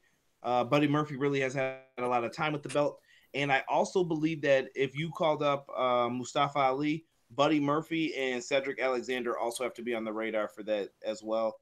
The only other person I can see winning this is Hideo Itami, and he needs something really bad, but he's just kind of floating at this point. So Buddy Murphy's my pick. God, he was even relevant in that company, so. I didn't even know. Kyron. They said this match is probably gonna be exciting, but I don't watch the pre-show, so I probably won't watch this match, especially because it's a Big Four, so the pre-show's gonna be on earlier than usual. So I probably won't even watch this match, sadly. Buddy Murphy's a retain though. I don't see him taking the title off of him. It's sad because this match is probably gonna be great, but I'm not gonna watch it. Yeah, same here. I think I'm going to watch it though. It looks exciting, but I have to agree with Kyron and Conrad. I'm gonna go. This is hard though. My first maybe I should just go my first instinct. I think Itami is gonna win.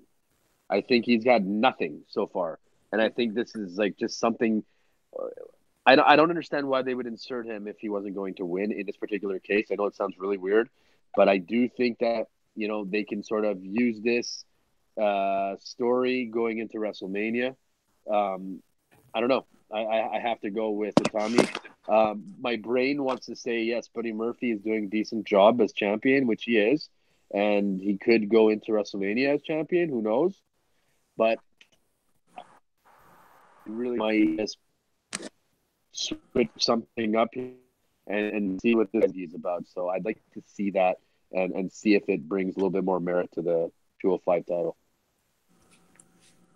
I'm going to go Hideo Itami, too, to win. I was hoping this match was going to be on the main show because I really wanted to watch this match. But I just have to turn on the pre-show to watch it now. So I'm going to turn on the pre-show just to watch this match. But I'm going to go Hideo Itami. Like I said, like Conrad said, I think, with Mustafa Ali up, they can bring guys like Cedric Alexander and Buddy Murphy up to the main roster, and they can do little stuff. So I think those guys can possibly maybe come up, but I'm not for sure. We'll have to see, but I'm going to say Hideo Itami. Yeah, for me, I'm going to go with Buddy Murphy to retain. Though I can see Hideo Itami winning, I kind of want to see Hideo Itami winning, actually, to be quite honest. Whether or not Buddy Murphy would actually become to the main shows, the main roster, either Raw or SmackDown, but just in regards to the Cruiserweight Championship, a new champion, Hideo Itami would be someone that I got my radar to be winning it. But my prediction is Buddy Murphy. Now let's head to the main roster, and let's head to our only Tag Team Championship matchup. We have The Bar up against The Miz and Shane McMahon. They're in that tag team match for the SmackDown Tag Team Championship. And as we've been doing, we'll start with Conrad. And who do you have winning the SmackDown Tag Team titles? Man, I have no idea what's going on with this Miz, Shane McMahon, best in the world. My dad doesn't love me. My dad doesn't love me either. Storyline, like I don't get this. I don't know where they're going or what the end game is or who's going to screw who, but it looks like it's leading to a WrestleMania match. But I'm going to have to say that The Miz and Shane McMahon win the tag titles here. I just have a feeling that WWE is going to do something like that. They haven't done it in a while, and I think it's time for the future enemies to win the tag belts, and they'll be in limbo. And you have another pay-per-view in between now and then to drop the belts or on a SmackDown show or something, so... I guess I'll go next. Miz and Shane, moving on. Miz and Shane. I don't have much to say about this match. I don't care. This is literally the only match on the main card show I do not care about. Miz and Shane. All right, Monty? Yeah. Yeah. Miz and Shane. It's inevitable. It just why wouldn't they do it? It's the randomness behind the tag the tag team match that makes me like puzzled yet. I don't know. I just believe that they're gonna win. There's really nothing to say other than like Conrad said, we've seen it all before, but they haven't done it for a while. They love mixing up the odd tag teams, like you know. I mean, to be fair, that's how the bar started. That's true. That's true, man. Mm-hmm. And you know what? I gotta say, when they first started, I did not ever think that it was going to go on this long, nor would I think that it would have been as successful as they have been. Now, mind you, two talented individuals, and I just didn't know if they were going to mix. They had their like, they didn't like each other for so long, and we've seen that angle a few times, many times too. But yeah, I don't know. I'm kind of with Conrad. I don't understand where this whole thing is going, but it's it just doesn't seem like it's going to be something that we'll remember 2, 3, 4, 5 years from now. I don't know if it's just me. Like, I could see myself easily forgetting about this tag team, unless they seriously make it. Like, I don't know, man. I feel like it's a bit of a waste for the Miz. This is not the kind of champion that I imagined him to be going into 2019 here. It's a little disappointing for me because I've been pushing this guy towards people, saying he's like a Money in the Bank winner, possibly a Royal Rumble winner maybe last year. Like, they had opportunities to do something with this guy, and he's just kind of been thrown in the same pool as, like, a little bit of Bray Wyatt, a little bit of Braun Strowman, a little bit of, other, Shinsuke, Rusev. I mean, the list goes on and on of the number of talent that the WWE doesn't seem to want to pull the trigger on and go with the hot ticket. Seem to do it. And I feel like Miz was, in that bucket. He was definitely in that bucket. And I feel like they really kind of screwed up with him. There's still time for him. The guy can flip the switch and people would love it. I just don't know if it would be as successful as it would have been in, let's say, 2017. It's hard, man. It's hard, but it's disappointing for me. I'm going to go with Miz and Shane to win the titles, and I'm really, really hoping for the best. I feel like, and Miz is great in a tag team. Don't get me wrong. He's been awesome with Morrison and others as well. But at the end of the day, it's who he's tagged with that I'm just not like. I'm sorry, like I like Shane. I like him as the manager and everything else. I just don't really care to see him wrestle anymore. I don't mind him being on the outside. I don't mind him being a referee. I don't really feel anything. I never have in the past, and it hasn't really gone away. I love Shane McMahon. I don't love him in the ring. I think he's okay. You think he's good in the ring. I just don't feel anything for him. And I feel like this is such a waste for the Miz. But hey, new tag team champions. There you go. This Sunday. All right, Malik. Miz and Shane definitely winning. I definitely think this is leading to a match for them at WrestleMania. I mean, I don't see why else they would be doing this. That's just so obvious that they're going to fight at WrestleMania. Now, who turns on who? I don't know. I've heard many rumors out there that WWE wants to have Miz do a face run, and then they're going to turn Shane heel. And then I've heard, obviously Miz turning heel, and Shane be face. So I don't know who's going to turn on who, but definitely will lead to a match at WrestleMania. They'll be tag champions, and then probably drop it, at Elimination Chamber or Fastlane. One of the two. They'll drop it to somebody. Maybe they'll probably drop it to New Day or something, and they'll probably go into WrestleMania as tag champion. So, or the revival. I definitely can see those. If they're gonna do something with the revival and move them over after, you never know. Mm-hmm. That could be a good pick. We're not that lucky. I know, but I can hope, right? And respond to that.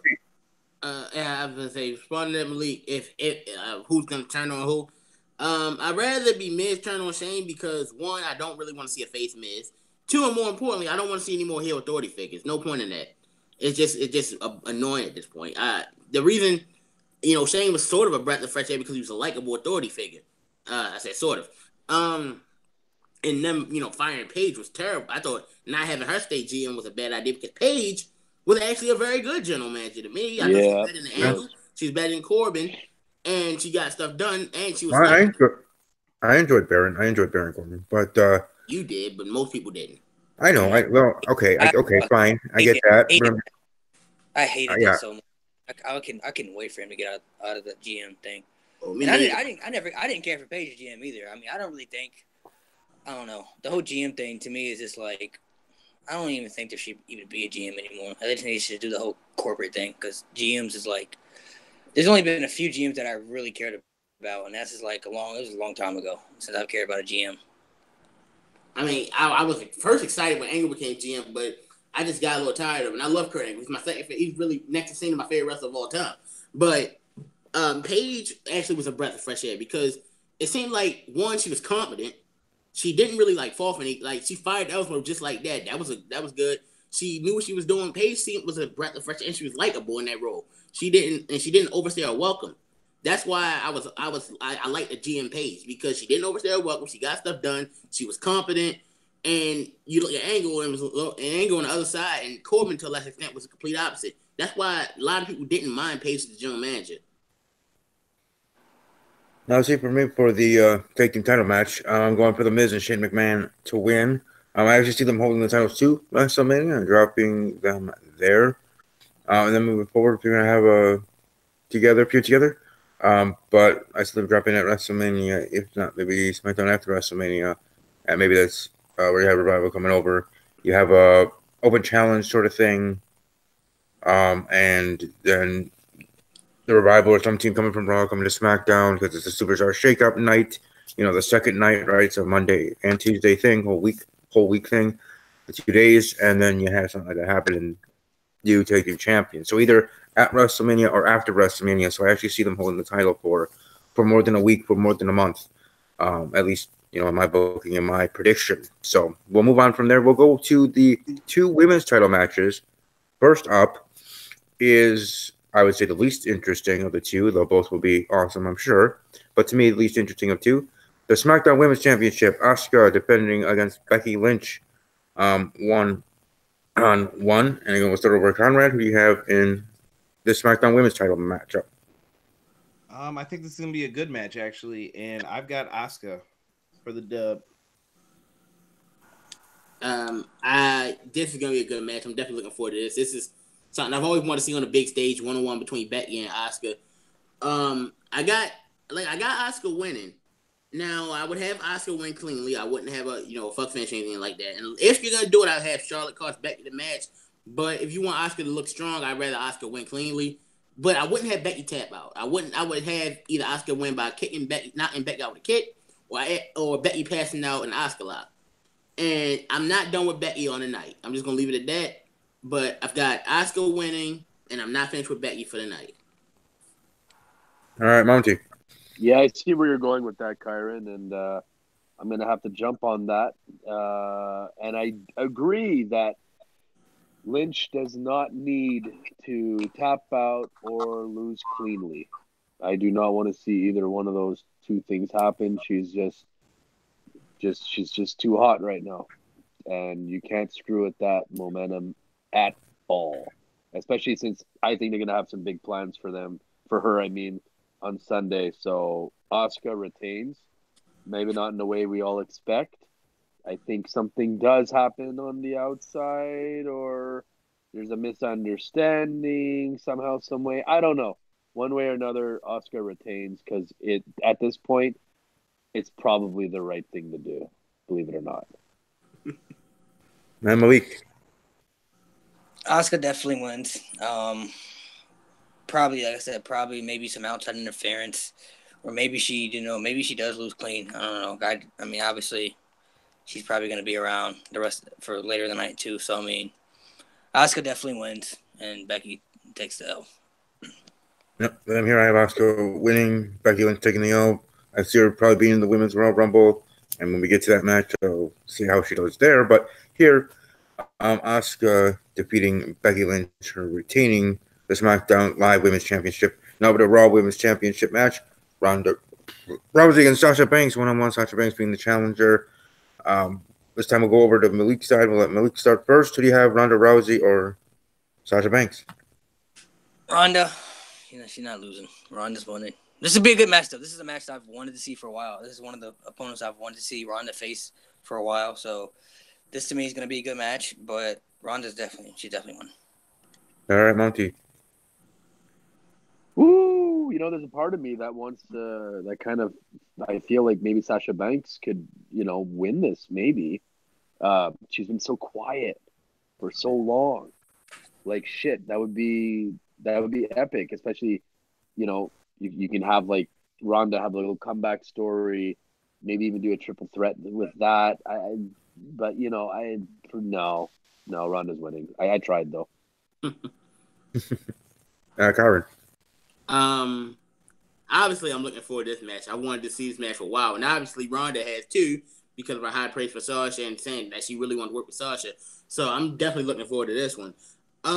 Especially because you look at how they've been, those two, especially mainly Sasha, just kind of reverting back to NXT self a little bit. A Sasha that I dearly missed. But if I'm being honest, you can't go with your heart on this one, Gary. Ronda's gonna win. Even though I would love to see Sasha win. I can't go. I gotta go head over heart. Ronda's winning because you got big plans at WrestleMania. So Ronda. But here's one thing I don't want WWE to do. The attitude and the way Sasha been carrying herself lately on TV, keep that attitude. She doesn't even necessarily have to turn heel or turn on Bayley. She and Bayley can still be together, but Sasha can still be the boss in a way of the way she's been lately. You don't have to revert back to what she was before this feud with Ronda. Let her keep her same attitude. It's obviously what everyone loves out of her, so let it keep doing this. All right, Conrad. I think this might be a sleeper match, in my opinion. I have Rousey winning, obviously. Sasha Banks is probably one of my favorite female competitors, though, in WWE. I think she always delivers, always gives 110%, and I think she deserves a little bit more respect than what she gets. But as Kyron, Mountie, Malik, and I'm sure you're going to say the same thing, the storyline's already set for everybody. You know where Ronda's going. We know where Sasha's going next month with the women's tag titles in the Elimination Chamber. I think that's the show name, whatever it's called. But we know where they're heading for it, and Rousey's a layup pick. I'm going to go with Ronda Rousey as well to retain over Sasha Banks. And I do see the challengers, both for these two women's title matches and the men's Universal WWE title matches, being in their subsequent Royal Rumble. So here with Sasha Banks and with Becky Lynch being the women's, as to why with people losing, that I'll be predicting here shortly. And the men's main title matches will be in the men's Royal Rumble and see how they do there. So let's just head to those title matches. We'll start with the WWE Championship match. Daniel Bryan, or the new Daniel Bryan, versus AJ Styles there. We'll start with Malik. Who do you have there, Daniel Bryan or AJ Styles? This one's a toss-up for me. I can see either guy. I think this will definitely be a good match, but I think AJ Styles is going to win. I think that maybe WWE would rather have him go in as the champion than Daniel Bryan. My only thing is like, if Daniel Bryan wins, I don't know who he works with at WrestleMania. I mean, I don't see them going back to AJ Styles. That's what I originally thought was going to happen at WrestleMania, but they've done that too much.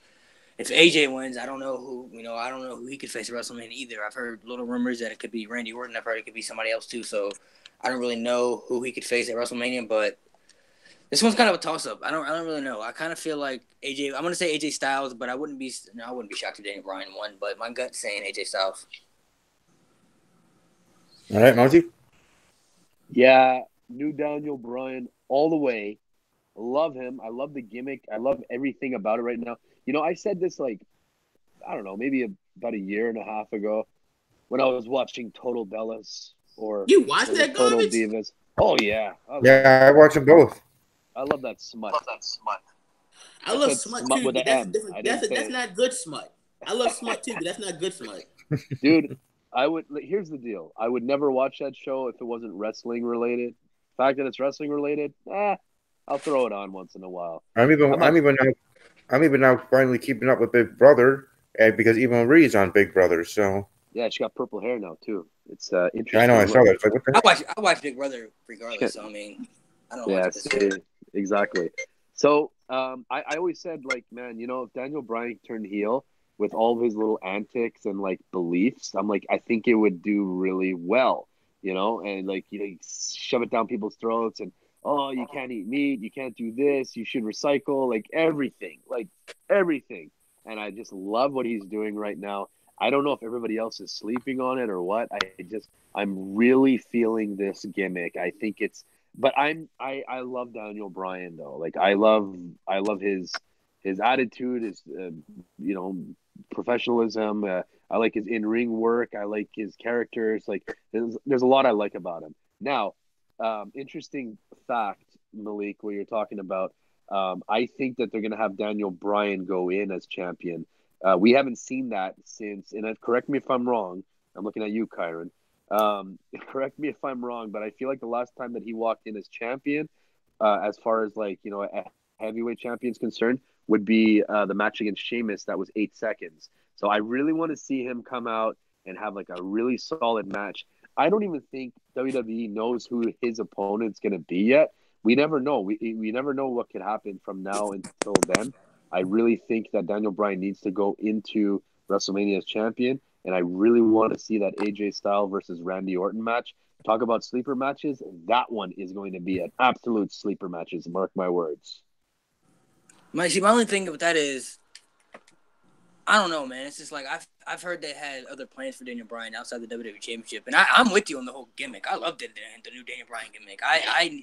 He needed something new and fresh. Obviously people weren't behind him like they were, and the heel turn was the best thing for him. But it's just like, I don't know. With Brock obviously going to go as the heel champion, I don't know if WWE they do funny things like that. You know what I'm saying? They'll put the title on a guy that makes somebody happy at once, but then like when certain times come around, they'll put it back on somebody else because that's who they really want as the champion. You know what I'm Yeah. saying? All right. Yeah, Kyron, go ahead. Okay, first off, it's funny. Mountie, I remember you tweeted the night Daniel Bryan turned heel to Tyson Styles that this is the first time we've seen Bryan heel since like 2013. And what I said was, this is different because back then he was supposed to be taken more as a joke or yes. laughs. Now it's more serious. Yes. Now, it's funny. You told me a few months ago when Daniel turned heel, because I wouldn't have completely wrote that off, that he would be, preaching like ego is, like I just said that probably would bomb. Little I know, this may be my favorite Daniel Bryan character-wise.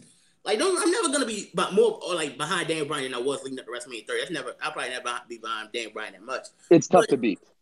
Even though he's a heel, he's actually speaking some truth. It's not like a lot of things he's saying is wrong. Hell, he owned everything on Tuesday night. He even owned Vince. This is my only problem with this match. There's no stipulation. Now you can say, well, Daniel Bryan and AJ Styles, they're two of the best workers in the world. They don't need a stipulation. But with a feud like this, I think this would call for a stipulation. Hell, this would be a perfect way to end the match. Have it be a false count anywhere match and have it end next to the hot dog stand where they've been cutting promos and where they had a brawl last Tuesday. Why not do something like that? I just think this match should be a false count anywhere match because it ending there would be perfect. Think about it this way: like they're fighting and someone gets slammed to a hot dog stand, a hot dog table. That'd be great. See, I've also heard that. I mean, I don't know if it's true or not. Obviously, this is rumor speculation, but I've heard that they actually might be if Daniel retains, they might just do AJ and Daniel at WrestleMania again, but it'll be a last man standing match. Here's the thing, though, with them Elite. First off, I'm picking Daniel to win. But as much as we love these two, how can you drag this on? They've already had one match on pay-per-view at TLC, which I didn't watch the show, so I didn't see the match. I heard it was great.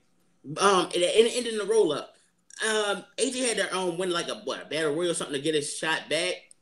If AJ loses, especially if he loses cleanly or whatever, how do you stretch this feud on to WrestleMania? Like, do you go off a break for it, like for Elimination Chamber, and then do it again? Like, yeah, I mean, you have to do something like that. I mean, they should do stuff like that all the time, though. So I mean, I don't see why they couldn't do it again. Yeah, but this is my same problem with doing like Mysterio and Almas so many times. Like, at what point, even though both Almas Mysterio matches were very good, how do you keep fans' interest in the make like we don't see the same thing over again? That's my only problem. That's why I think this match should be the blow off between Styles and Bryan, at least for now, and it should be a stipulation like a false count anywhere match. I'm serious. They're missing a golden opportunity for the match to end near a hot dog stand. That'd be great because Literally, Daniel cut a promo out there. AJ cut a promo right there. They had a brawl right there. Hell, they even promoted their special burger that they're selling. That they're gonna be selling at the stadium. I don't know what kind of burger that is. That you can play that into the feud. Imagine Daniel sees one of those burgers and just throws it or something, and then he hits that AJ Styles the running knee in front of the burger stand. Like, it sounds stupid, but when you look at how the storyline's going, and the fact that Daniel called out, Chase Field on having those burgers, like, why not run with that? Totally agree. Yeah. Before we get to Conrad's prediction here for the WWE title match, I wanted to go over some comments that we're getting here to the live chat. So if you are watching live, thank you. Leave your predictions as we go through the predictions. We'll see them, and I will read them on air. From Jermaine Little, he's going AJ Styles by DQ. He also says, I was thinking AJ versus Orton as well for WrestleMania 35. He's the best. He is the best heel on the main roster right now. Hashtag the new Daniel Bryan. And his last comment here, The Miz versus Daniel Bryan or Bryan versus Shane McMahon is possible. I assume he's talking about WrestleMania. There. So he's 100% right. Everybody's talking about Becky Lynch and everything else, but fuck, man, I'm telling you, Daniel Bryan is the shit right now. And it's only a matter of time before people jump on his Johnson, too. Well, here's my only problem. I don't want to see neither of those matches he brought up because really they kind of screwed up. They dropped the ball with Bryan and Miz over the summer. And I'm still not over that because they done it right. Then this could have been face Daniel versus heel Miz at WrestleMania for the title because I already booked that in my in my fantasy booking like I used to do, and unfortunately dropped the ball with it. And if you do it, I don't want to see a heel Bryan versus a face Miz. I don't think that works. And Shane and Daniel, especially for the title, Shane and Daniel, come on, no one wants to see that. No. I mean, I'm not going to doubt it completely because no one really wants to see Styles and Shane, and that turned out to be the match of the night that night. So, Kyrie, let me ask you this. Kyrie. That's because it's AJ Styles, though, bro. AJ Styles, like I said, AJ Styles is gonna have a match with the broomstick, dude. It'd be a 5-star match. So I mean, I said that match wasn't.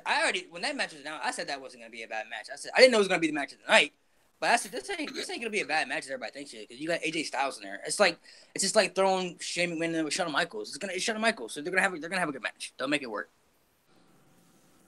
What you about to say to me, Mountie?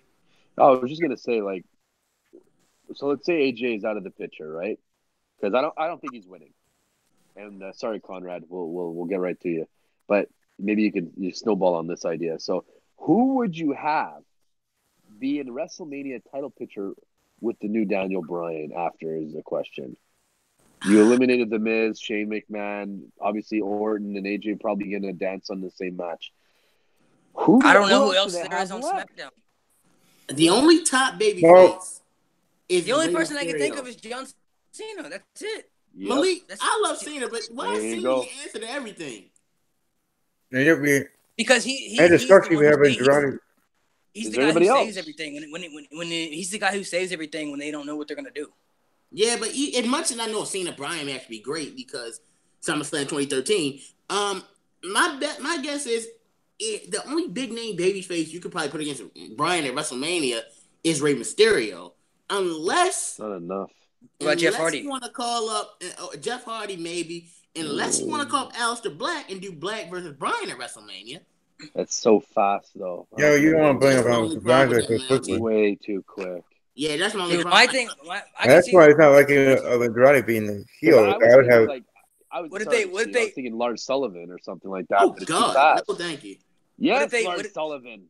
What if they made it a multi-man match though? What if they did Styles, Orton, and Bryan at WrestleMania?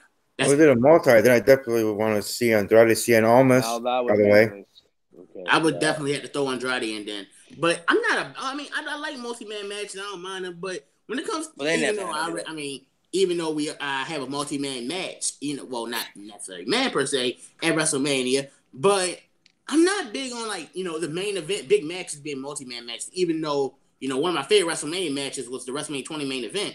I'm just not big on that. If at best, I think a multi-man match is probably their best bet. Maybe Styles, Orton, Andrade, and Bryan in the Fatal 4-Way or something like that. That'd be epic. Well, Andrade he's definitely not gonna be in there. You can throw that out. No way. We're not. Like I said, we're not. He's not even in the parking lot. Yeah, he's not even. And that's unfortunate because I think he should be. Maybe Bro, we should I have been in wish the I was conversation. wrong. Yeah, The only way Andrade mean- makes the show, the only way he makes the main show if they do some multi-man ladder match or something. Other than that, he's gonna be in the battle royal. I'm gonna flip out if he's not on the main show. He's definitely not gonna. Who's gonna win? He's not. He's definitely not gonna be on the main show. What do you got, buddy? Conrad, who do you have for the WWE title match? All right, now I'm about to go because I've been waiting. I was dying to talk throughout this whole thing. First, all those guys you just said, Andrade, Rey Mysterio, I'm even going to say the Samoa Joes, all those guys are going to wind up being in some type of multi-man match, I think, at WrestleMania. So that puts all that out. With this WWE title match, I don't think it matters who wins. The fans win at the end of the day. You have Captain Planet, a.k.a. Daniel Bryan, and maybe you guys are too young to remember that show, but that's who I think of when I hear I know Captain Planet. I know Captain Planet. I'll sing the theme right now, Conrad. If you guys follow me on Twitter, I put it up. I'm like, who does Daniel Bryan sound like right now? I had a Captain Planet gif on deck, and everyone started tweeting it, like Ryan Satin and all them. I'm like, they stole this from me. I did it first, I swear. But I love the new Daniel Bryan. This Eco. The only thing I wish he would do is destroy the belt and make it like a hemp title or something, just to be a jerk because of the leather from cows. I just want him to go all out with the gimmick. That's not bad. That's not a bad idea.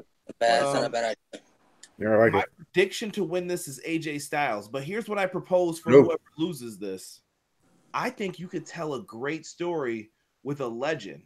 I don't think you even have to go the route of getting someone new to come up to fight them.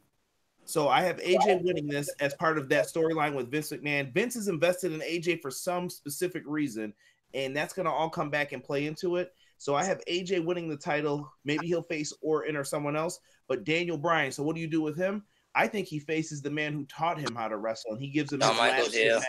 Yeah. Shawn Michaels versus Daniel Bryan at WrestleMania happened. They don't need a long match because Shawn isn't trying to do all that, but Shawn needs to go out on a high note. That crown jewel match was shite. I pretend it didn't exist because I didn't watch the show.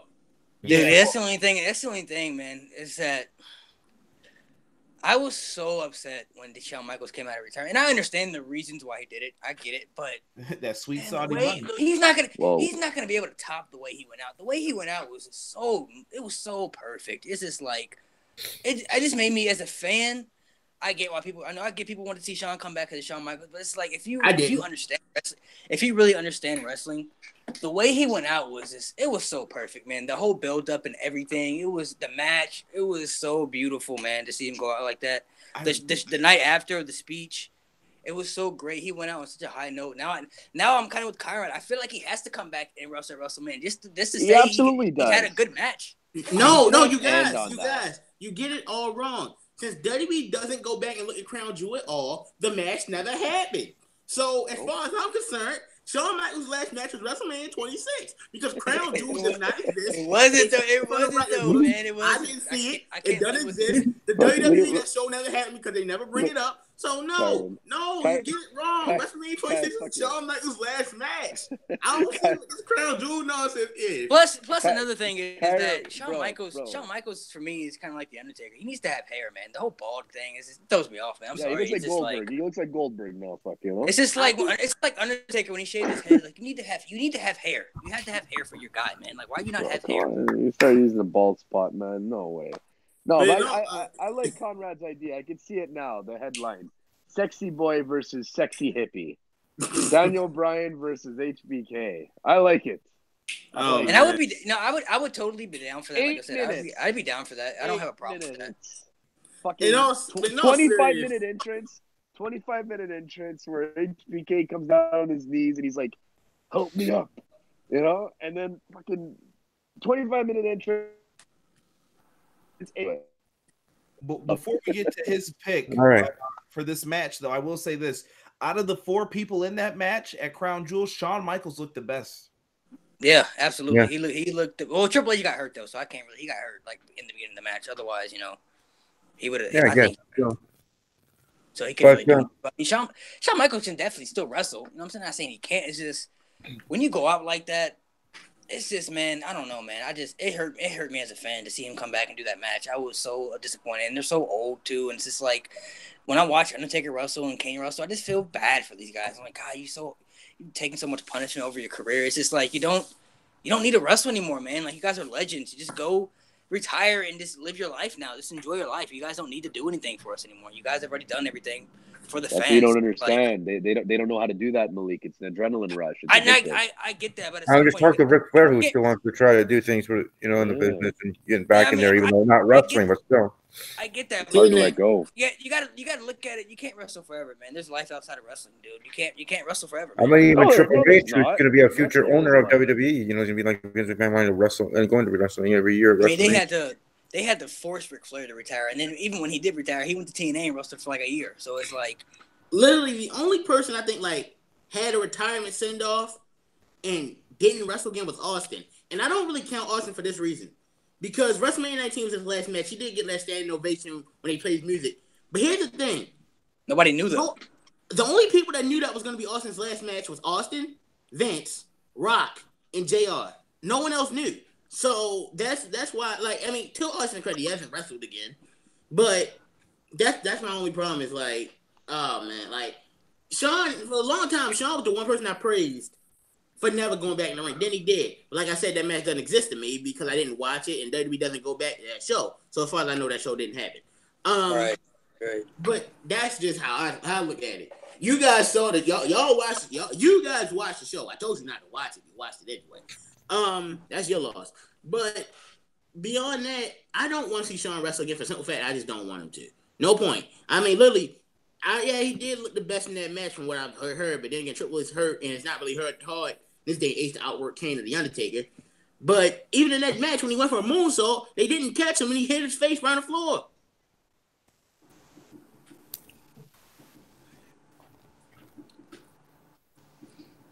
All right, so what match we going to? Yeah, next match we're going to WWE Universal Championship match. We got Brock Lesnar. Hold on. Who was your pick for it? Yes, Steve. Oh, for the WWE title match? Oh, yeah. I'm going with Daniel Bryan to retain. Daniel Bryan to retain the whole title to WrestleMania, even past WrestleMania. Jermaine had an idea for the WrestleMania match at Bryan, Styles, Orton, and Joe in a fatal four-way for the WWE Championship at I wouldn't mind it. I wouldn't mind that either. I'd be all right with that. I think that'd be awesome. At WrestleMania. So that's his idea that he threw out there in the chat. Anyways, Brock Lesnar versus regular Finn Balor. For the WWE Universal Championship match. We'll start with Malik again. What do you have for the Universal title? Obviously, Brock Lesnar is not losing.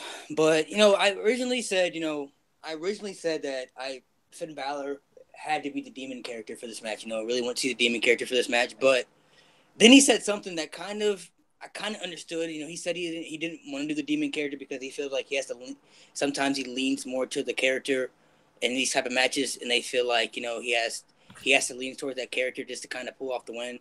So when he said that point, I was kind of like, you know what? I understand that point now. So I don't have a problem with the Demon not showing up. Obviously, this is going to be a good match. Brock works better with the smaller guys. He just when he works with bigger guys, they just don't have great matches. So I'm pretty happy that this match is better. It's going to be better than the Strowman match would have been. It's going to be a really good match. Obviously, Brock Lesnar's not going to lose, but the match. It's going to be like any other Brock Lesnar match. Brock Lesnar's going to dominate for the first, couple minutes. Finn Balor's going to make his comeback. Brock Lesnar's going to sell tremendously for the guy. And there's going to be a point in the match where we feel like Brock's going to lose, but then he's going to win. And then he's going to retain the title. So Brock wins. All right, Monty. Yeah, Finn Balor doesn't have a chance in this one. I kind of agree with Malik. I think he's going to get his shit in. He's going to get some offense going. It might look like it could be a close one. He could even hit the coup de grace 2-3 times. I don't know. But that move's not enough to put away Brock Lesnar. I'm sorry. It's not. It's not believable in the slightest. Having Finn Balor win the title going into WrestleMania does not make sense to me from a business perspective right now at this point because he just came out of nowhere again. Like, man, if they would have built him up and if they would have built this up, maybe you would have had me thinking twice about this whole match and maybe I could lean towards getting behind Finn Balor. Since I heard about it, I was like, no, that's not going to happen. And I don't know. Obviously, there's the question mark of Braun Strowman. Will he get involved somehow? Could he help Finn Balor win? Hey, now there's an idea. Are they going to do that? Probably not. Again, you're going to have Brock Lesnar most likely go into WrestleMania as champion. It's just a matter of who will face him. And at this point, it's unfortunate that Finn is put in this spot because I feel like if he doesn't win, where is his spot in WrestleMania? That's my question right now. Well, I've already heard rumors about who his opponent will be. I don't know if it's true, but I heard that his opponent's going to be The Undertaker. No. That's what's going around. I don't know if it's true if that's or the not, but they're case, saying Malik, that, bro. Huh? If that's the case, the only way you make that match worth something is you have Finn retire The Undertaker. That would help his career and launch it into 2019, 2020. I feel like that would be huge. But the question is though, that's all if if the Undertaker. That's if the Undertaker even wants to retire. That's all on him. I'm just saying. Which I highly doubt that's even going to happen. I mean, we don't know how. I'm just saying. I think that would be, if they're going to go with that plan, that end goal, that would really help Finn Balor's career. And if Undertaker's ready, if his timing is done, and he's like, because he's going to do something big for the business when he goes out. We all know that, right? He already did it a bit with Brock, but he wasn't done yet. But once he's done, he knows that he doesn't just have to lose a match. He has to do something that's going to be huge and turn around a career that years down the road. Hopefully Finn Balor, if it is him, he can look back and say, yeah, at that moment, I knew that my career in WWE was solidified and I was going to be like a big deal from that point on. Because at that point, I feel like it'll help him. Maybe I'm wrong, but I don't know. I mean, I see your point on that, but some people, some wrestlers look at that, some people, it's the fact that it's The Undertaker. So, we don't know. Finn Balor might not even care if he wins. He might just be like, I got to wrestle The Undertaker at WrestleMania. So, I mean, as us fans, we want to see, I see your point in that. But as a wrestler, he may just be like, dude, I got to wrestle The Undertaker at WrestleMania. Like, I don't even care if I win, man. Like, it's the fact that I even wrestled The Undertaker. You know what I mean? So, maybe that happened. But, I mean, that's just a rumor, though. That match might even happen. We don't know. I mean, that's just what I've been seeing from, like, the headlines and stuff. All right, Kyron, who do you have for the Universal title match? Brock Lesnar. I don't see any other way Oh, I'm sorry. You said Kyron. You go ahead. You already started. Go ahead. Yeah, I just see Brock Lesnar winning this. There's no other way. All right, Kyron Chase? I'm going to pick Brock Lesnar. My problem is Finn not being a demon. And I don't want to hear that BS. Oh, he leans on a demon too much. You had no problem being a demon for a 2-minute squash match with Baron Corbin at SummerSlam, but this match you can't be the demon. That's BS. Now, a part of me, this is a small part of me, thinks he's going to be the demon Sunday, because why would these fouls say he's going to be the demon? It'd probably be trying to throw fans off, but I don't think we're that lucky. But my whole thing is, if he could be the demon for a throwaway match, and no one gave a damn about it against Baron Corbin, but yet he can't be the demon for this match against Brock Lesnar. Come on.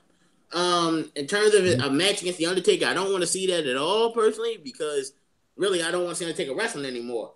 I mean, there's already been 2 times we thought he retired. WrestleMania 30, when the streak ended, everyone thought he retired when he walked away. And WrestleMania 33, when he took off his gear and left in the middle of the ring, which I was damn person for. And the fact that, I'm kind of upset that wasn't his last match, because that match is already bad enough, but that one moment, we all thought it was over for him, but then he came back. Tears, man. We all shed tears, of course. Yeah, we all did. We all thought it was done. Yeah. Everyone in the audience shed tears. Brother, my reaction video on that got like 15,000 views. And it wasn't like, people thought it was done. So we all thought it was done, man. It's like, this is I even said into the match, like, he's probably gonna retire to this match. And then, like, after the match, we were like, oh my god, like, dude, it fucked up my night. Like, he's done. He's done wrestling. But then, of course, he came back.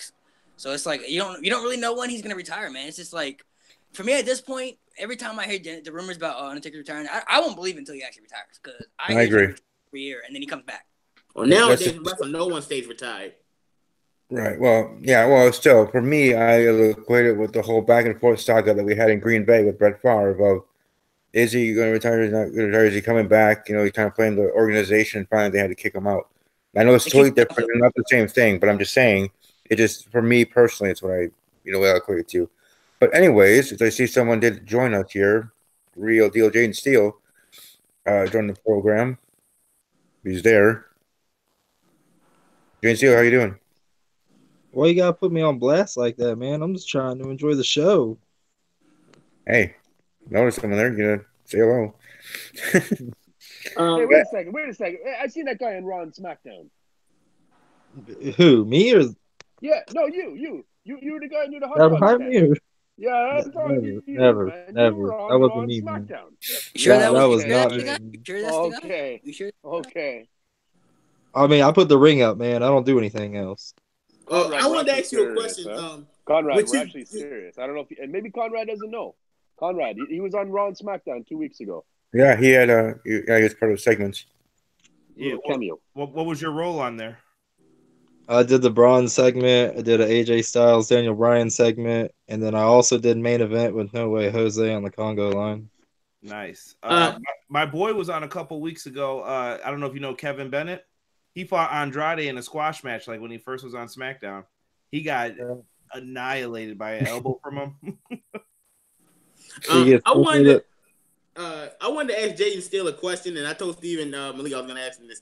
With you being on Raw, I want to know, what was Titus O'Neil making in Titus Catering during that time? I want to know what were they serving in Titus Catering? I wanted to ask you that. I wasn't there. What are you talking about? I'll step in for him. It was slip and slide sliders. Oh man. Oh well, that catering though, I'll tell you what, man, that catering ain't nothing to play with. You walk in there and you got a segment or a match, and you start, that first bite of food, you ain't gonna want to put it down. Good to know. All right. Yeah, it looks like you put on a few pounds, Jaden. Good for you, buddy. Yeah, I have actually, since we're talking about the weight, but I ain't there yet. So. Yeah, but congrats on being there, though. Congratulations. Way to go, man. Way to go. We're all proud of you, buddy. I got more opportunities coming down the road. I'm talking to John Cohn right now and trying to get an extra spot on the WrestleMania card. So we're gonna see where that goes. Cool. Get that spot then. Hey man, more power All to me. I know is that I'll be expecting some tickets if you're there. You know what I'm saying? I could use All right. I knew that was coming. Hey, I wouldn't mind. I'm not gonna lie. I would be saying the same thing. I mean, come on. But I mean, if anything, I'm trying to get Mounty's ass in the ring, man. Get that one-on-one. Tell him to come on down here. Yeah, baby. Get that title match. That's what I'm talking about, man. Ladder match. I don't fucking Hey, Mountie, I want my title in a ladder match. Awesome. All right, guys, moving right along. Let's go to the Royal Rumble matches, and first we'll start with the women's Royal Rumble, their second edition. Last year being the first annual women's Royal Rumble match. This year doing it again. We'll start with Conrad. Your prediction, and maybe some dark horses who you think may make cameo appearances. Surprise entrance, and all your thoughts in regards to the women's Royal Rumble. What is this? All right, this is gonna be tough. I could see Becky popping up. I know someone mentioned that before, so I'll save that for them.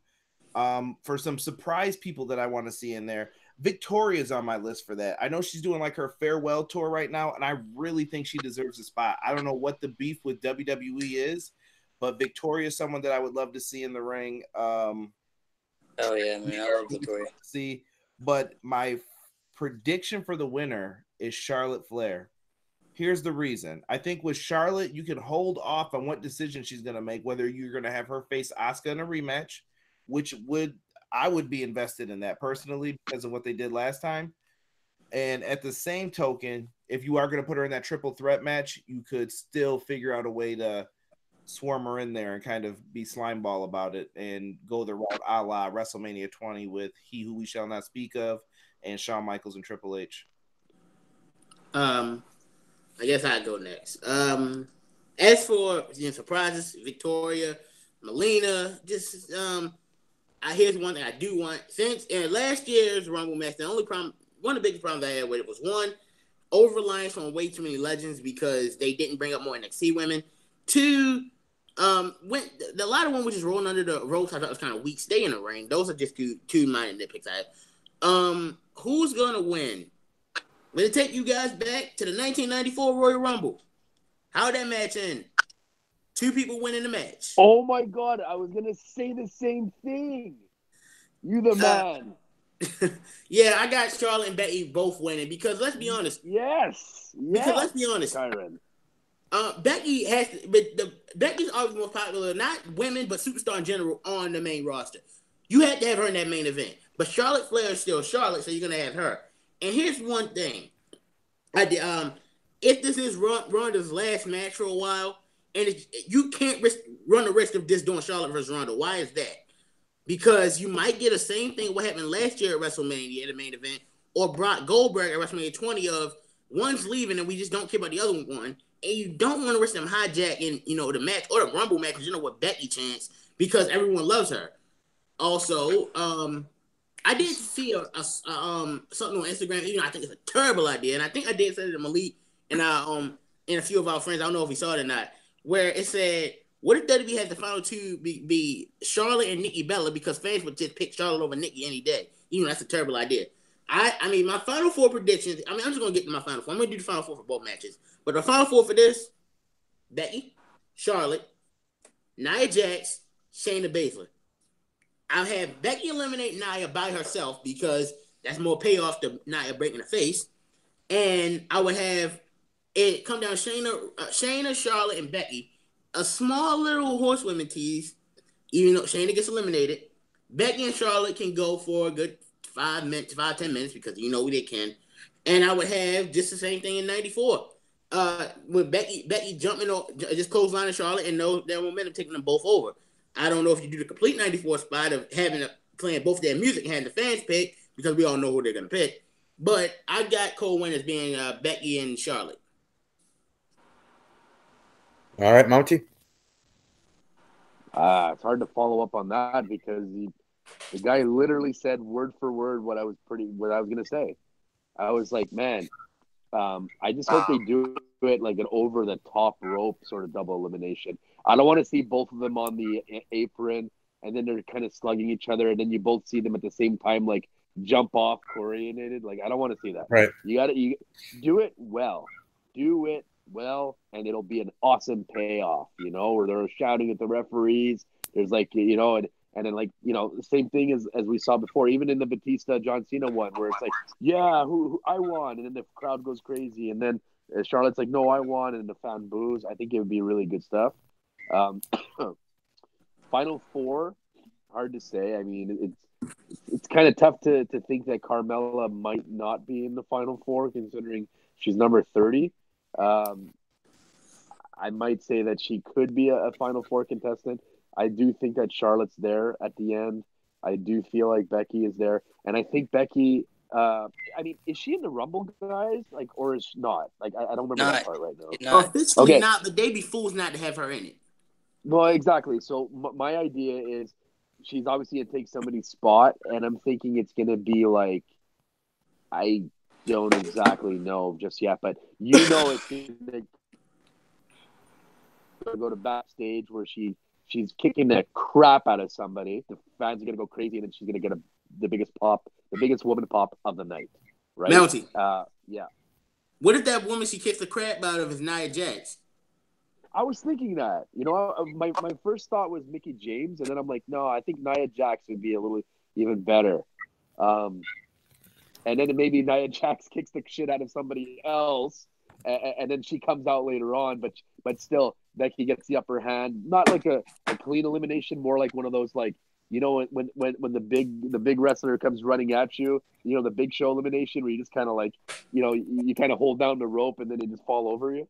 I can see that being the elimination factor for Nia. So it's hard to say. It's really really really hard to say, but. Yeah, I mean, as far as surprise entrance goes for the ladies, I'd like to see like a Melina. Melina would be a good one. Maybe Eve Torres, something like that. I don't know. So it may be somebody from NXT. I'd love to see Shayna Baszler come up.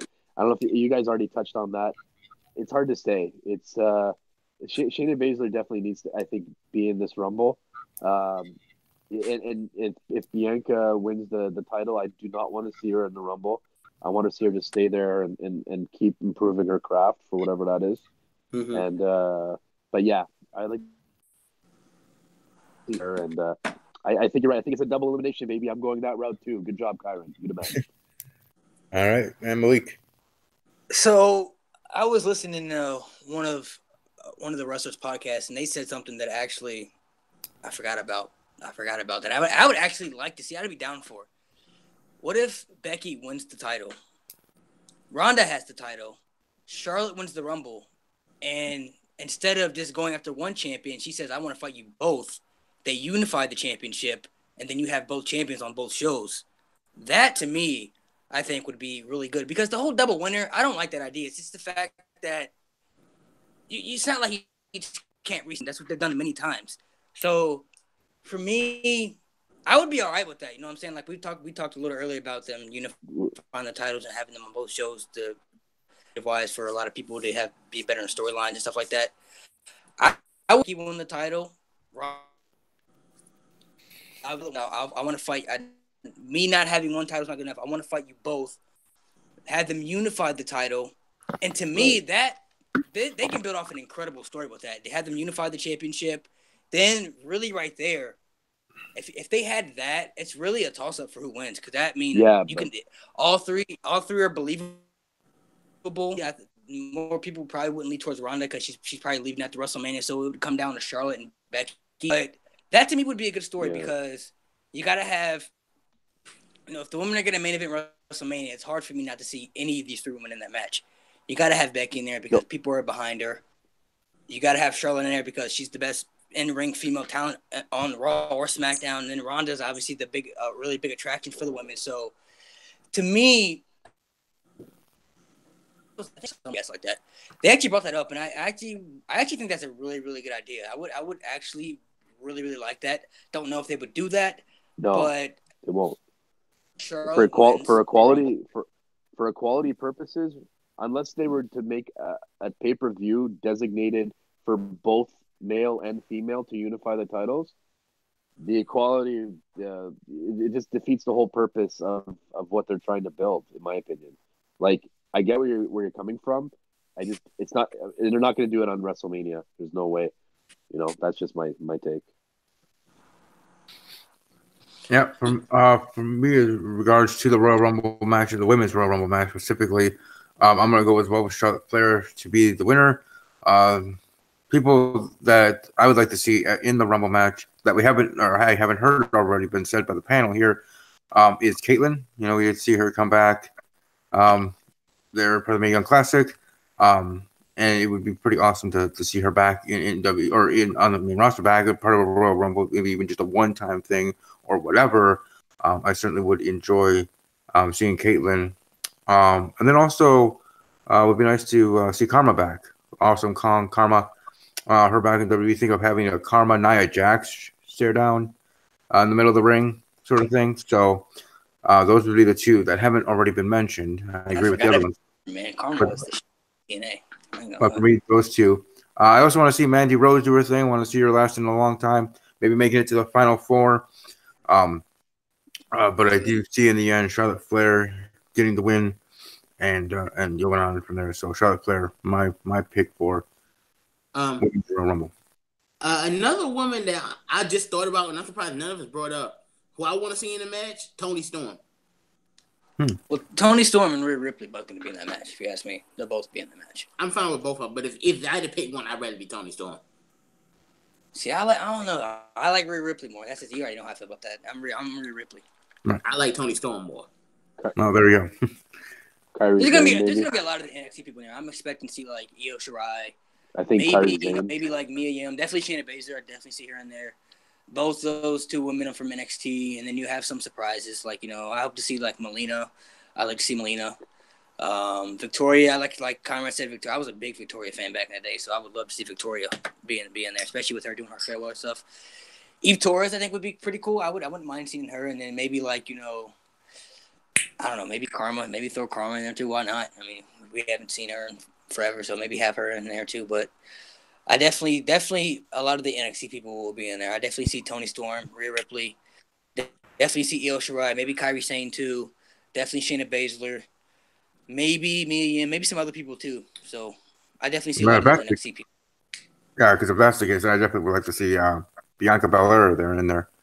especially if she loses, as I predicted there for the NXT Takeover show.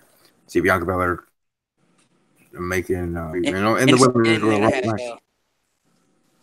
Yeah, and then a lot of the NXT people will be in there too. So, anyways, moving on to the last match here to predict the men's Royal Rumble match.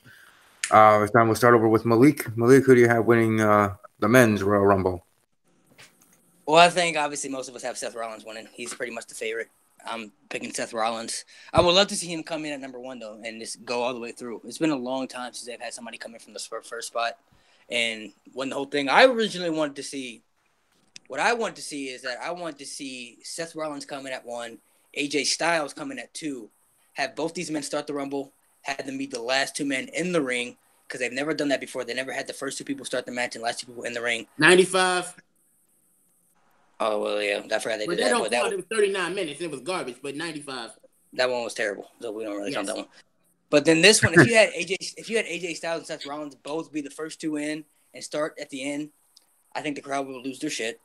And then in that moment, it would be really hard to call who wins because you could see either guy winning. It'd be a really toss up, and those 2 would just put on the show to be the end. But obviously, AJ's not going to be in the Rumble, so I'm picking Seth Rollins to win. If he doesn't win, my other pick would be Drew McIntyre. I don't see any other. Those are the only 2 people I can legit see winning. I don't see anybody else winning the Rumble besides those 2. But as far as surprises, I would love to see. I would love to see Batista show up. I'm like 90% positive he's gonna show up. I'm not for sure, but I'm 90% positive he's gonna show up. Maybe The Rock, maybe Undertaker shows up. Who knows? He might show up for his surprise appearance.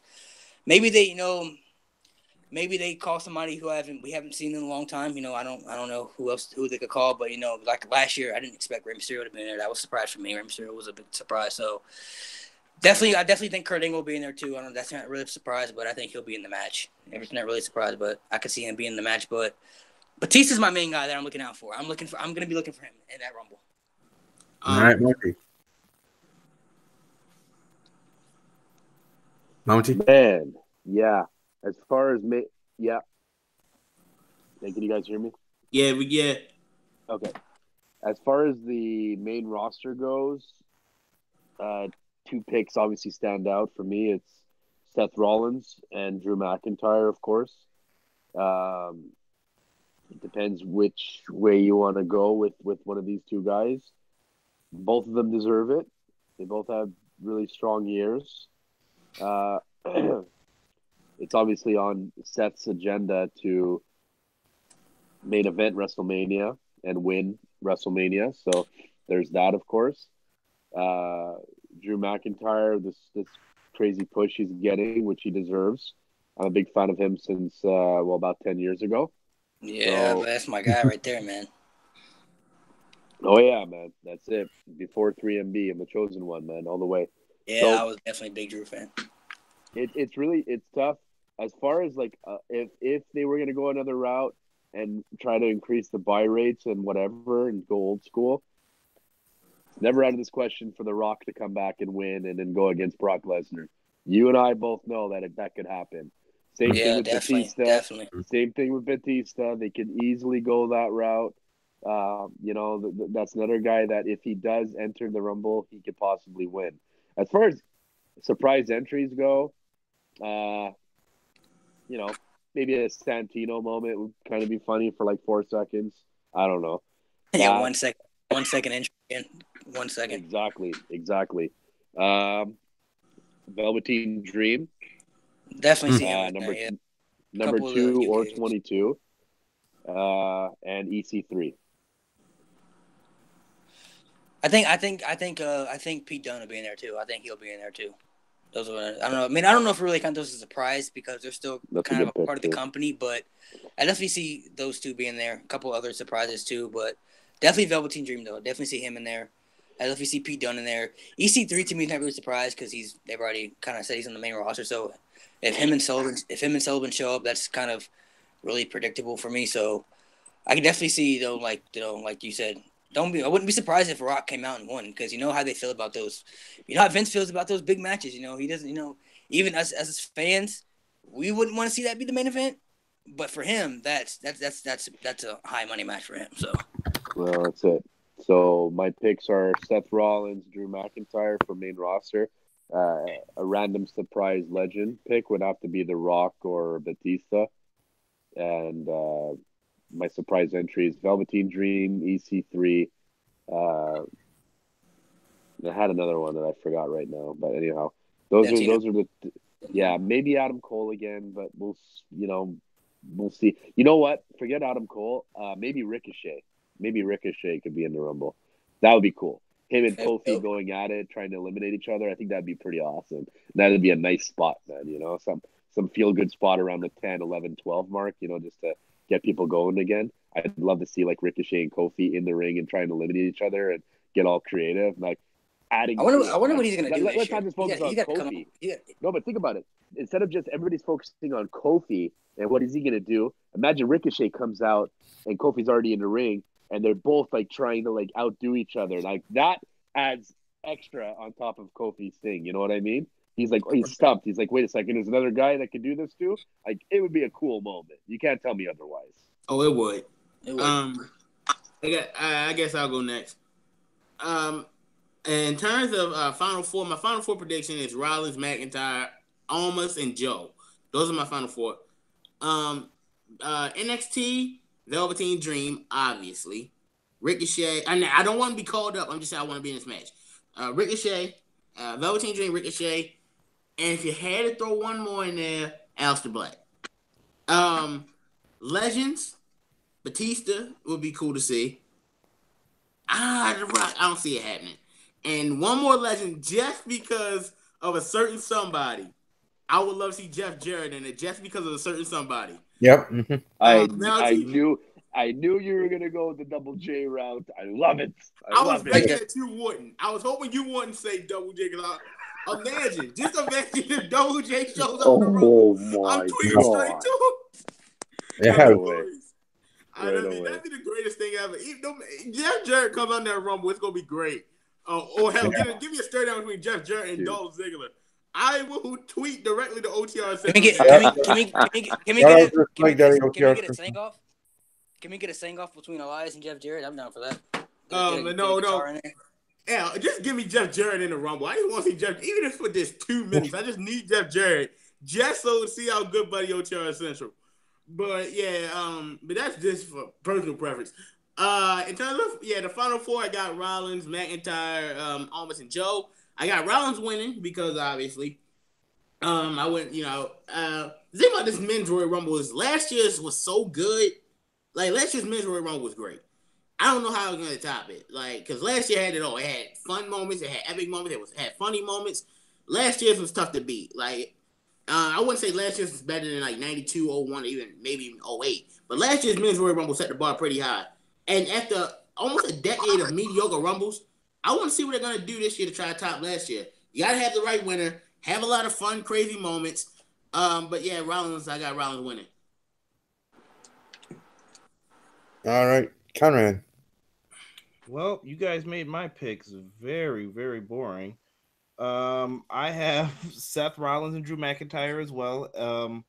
My Final Four are almost the same as Kyron's. I have Samoa Joe and Rey Mysterio making it to the Final Four, though, after Rey Mysterio eliminates Almas, kind of gets the feel-good moment. But in the end, I predict that Seth Rollins will be the winner, and he'll go on to face Brock Lesnar. But for surprise people, you guys named everybody that I had thought of, but there's 2 people that I have on there that I'd like to see, even if it's just for a few seconds, come out and get their spots. The first one, if I had an apple, I'd bite into it right now. Carlito. I would like to see Carlito come out and dude, that was my fucking guy back then. I don't care what anybody says, dude. That was my guy. Dude. I would just do it just because Carlito just kind of look like him. Care attitude. Me, yeah. I spit in the face of people who don't. There you go. Dude, I don't want to be cool. I'd be down for Carlito, man. Carlito was my guy, dude. And my other one, if I had a microphone that could come down from the ceiling, Mr. Kennedy. You gotta let Mr. come back. And just like Randy Orton, Randy Orton's in the ring by himself. He thinks he's doing everything big. That Mr. Kennedy comes out, and you could tease it where they fight for a second, and Kennedy gets dumped. But I think that would be crazy. I that would be loved crazy. Mr. Kennedy. I Loved did it. too. Man. What about MVP, man? What if he came out? That'd be crazy too. I was Yeah. thinking about him too, but I'm a huge MVP fan. I would we're love from to see that too. reaching, man. Yeah, But I there's was lots down. of I'm liking potential. Yeah, he had a lot of potential. So did Mr. Kennedy too. Oh, Yeah. absolutely. Yeah, especially when you saw how he was in TNA, like when he was Mr. Anderson. That man could, he had the mic skills, especially. He was good in the ring. Yep. If only he didn't get injured or suspended so many times, he would have been something. Remember, he won Money in the Bank, lost due to injury. He was going to be Mr. McMahon's illegitimate son, but he got suspended. They had times to give him a big push, but either he failed him or that body failed him. Then he had that controversy with Orton, which got him fired. He had a lot of heat backstage with 3 top guys. That's not okay. That's bad for his part. He had. That's not okay. I love it. I mean, That's from not his okay. part, yeah, he had heat with Cena, Triple H, and Randy Orton. That's bad. Like that's like not, especially for somebody like him. You know what I mean? For somebody like him, that's bad. Yeah, you can't have heat with the Breakfast Club, especially those 3 members of the Breakfast Club. Yeah, those are probably the 3 biggest members of the Breakfast Club. Come on. And for me, and for me too, dude, I don't know about you guys, but I don't see R-Truth coming out as 30. I see him getting attacked. Something happens with that. I don't see him being number 30, especially if that's going to be the main event. I just don't feel. I'm not feeling that. I don't know. I feel like maybe he gets attacked backstage, and then we see a big surprise. Like I wouldn't be surprised if I'd be okay if Batista was number 30 and attacked him, and then all of a sudden Batista's music came out and he came out and shit. I'd be all right with that. But as far as him being 30, I don't know. Something's not right with that. Bro, Malik, this is what happens. This is how you get R-Truth out of the number 30 spot. It hits his music. It cuts to him backstage, or so we think. He's actually in a different arena. That would be hilarious. I would fall out laughing. I'm not gonna lie, I would die laughing at that. An empty arena, and he thinks he's already at the next pay-per-view or something like that. Yeah, that would be great. That would be great. That'd be great too. That's a good idea. You know what I thought was hilarious? Back in 2016, when he came out and he went for and grabbed a ladder and he tried to come up there and look for a briefcase, I was cracking up laughing. Amazing. Dude, what a briefcase That was at? amazing. I thought Cage was gonna push the ladder over, he was gonna fall out and get eliminated. That was hilarious. Yeah, I mean, to me, there's no reason that this Rumble shouldn't be great. This whole week TakeOver obviously is not gonna TakeOver never disappoints, but nope. This whole week should be really good for wrestling, and then the Raw after the Rumble should be good too. So I mean, there's no reason that these next four shows for WWE shouldn't be good. Yeah, this weekend in particular, this had a chance to be their best weekend ever. I mean, because we all know TakeOver was going to be a 4 to 5 star last show, and there's nothing to worry about. I mean, up to this point, I think my favorite weekend was either WrestleMania 33's weekend or Survivor Series 2016 weekend, because TakeOver Toronto with DIY and a Revival, and you also had Survivor Series 2016, which I thought was amazing. And WrestleMania 33, of course I'm biased because I was there, but those are probably my 2 favorite weekends. And for me, for my prediction for the men's Royal Rumble, I have Seth Rollins being the winner. I have, for my final 4, I have Seth Rollins, Drew McIntyre, Randy Orton, and also Andrade Cien Andrade. So those are my final 4 there, though I don't like the fact that they changed his name and just call him Andrade. But anyways, for those 4 being the 4 for me, the final 4 in the men's Royal Rumble. As regards to surprises, you guys pretty much said all really that I was going to bring up, if any at all. One name that I actually was thinking about but didn't say was brought up here in the chat, so I don't want to take someone else's credit. By 5-minute promo, surprise, no one said Abyss. Something that I was thinking about. They did sign him on WWE or TWE for a backstage role, formerly TNA talent or Impact Wrestling talent, so to speak. But again, 5-minute promo here in the live chat saying he's surprised that no one's saying. Again, I was thinking about it, but didn't really was going to say it. But that would certainly be interesting if that was the case. We have Abyss in the Royal Rumble. So my prediction is Seth Rollins to win the Royal Rumble match. And I want to ask this question asked by Jermaine Little here in the chat. What do you all think about Brock Lesnar versus Bobby Lashley if he wins? Put me out of my misery. See, I wanted to see that match at first when Bobby came back, but they just the way they've used him, man, they've lost. I don't know about that match now, man. That match to me was always a match I wanted to see because if you look at Bobby Lashley, he's basically like a black Brock Lesnar. I mean, he's That the same was height. they call him. Them up. He's They're the same. They're champion. both 6'3". They're like 270. Both got MMA backgrounds. They both got wrestling backgrounds. To me, that was always and they're both super. They're both super athletic for their sizes too. So to me, that was always a match I always want to see. But I don't know. Don't forget, Malik, they're both boring as hell on the mic as well. Don't forget about that. Yeah, and they both got hype men too. So for me, I would be down for the match, but not now. It's gonna be down the road. They gotta save it for like SummerSlam or something, man. For me, I'm not down for it at WrestleMania. Malik, did you just call Paul Heyman hype man? Don't do that. Well, me and Leo Rush is the hype man, but they both got mouthpieces. Don't disrespect Paul Heyman like that. Don't do that. No, I don't play that. Don't disrespect Paul Heyman. Yeah, don't ever try to book that match either because it's gonna be awful. You can just tell that's a Goldberg Lesnar WrestleMania 20 all over again. And I think Big E Langston said it years ago. I was in a chat, and I definitely said someone called him Black Lesnar. You know, that was the big joke back then. Everyone laughed, and Big E said I would be more creative than that, and I would say Chalk Lesnar. So Chalk Lesnar versus Brock Lesnar is how you would have to set that up. That's the only way. The only thing that'd be worth it for that match is just to see JD rant on it, because he called Bobby Lashley Bobby Trashley, and so JD's rant alone might be worth it, but the match itself, no, thank you. I'm down. I'm down for the match. It's not at WrestleMania. I'd be all right with the match happening. You're gonna get another Orton versus Lesnar if that happens. I mean, maybe not. Maybe right. He had that chance with Lashley when he beat Roman at Extreme Rules last year. They literally did nothing with that, and he was off SummerSlam. So they pissed away any chance they had with Lashley. He's the IC champion, which I completely forgot about. I forgot he's the Intercontinental champion. Literally, his gimmick, he's trying to be the narcissist Lex Luger. That's pretty much his gimmick nowadays. He's missing the mirror. He didn't really have a gimmick when he came. Really, never really had a gimmick to begin with. And honestly, I still thank God I didn't watch Raw tonight. They did the sister segment, so I didn't get to see that.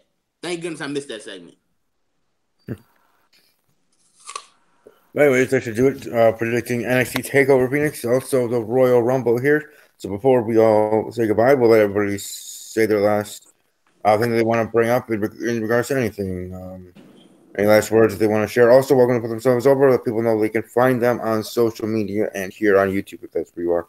As well, we'll start with our guest, Conrad. Thank you, number one, for having me on the show. I know actually most of you guys from Twitter, just from seeing you guys comment in the group thread and everything else. And Mountie, I've seen some of your videos even before I was in the group thread, so kudos to you. But you guys know me. I'm Conrad Cushman. I am actually the host of the Everything Pro Wrestling podcast. I have a YouTube channel trying to get up to 1K in subscribers, so make sure you guys check that out.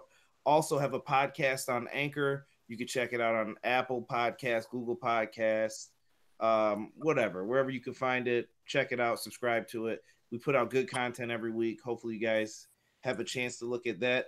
You can follow me on Twitter at EPW Show. I believe we also have an Instagram I just started at EPW Show. Yeah, and we're on Facebook as well. My official page has over 1,000 likes, and I have a private group that has over 220 members and counting. And we are doing a free Enter the Royal Rumble for if I can get 30 people in there. Hopefully I do. Winners get free T-shirts. You get one number for both matches. So that's it. Oh, sorry, I didn't mean to cut you off there. That's what we're doing here over the Ramble, though we're not actually having any prizes. We are having our Rumble pool. I will be announcing the numbers on Saturday morning, actually.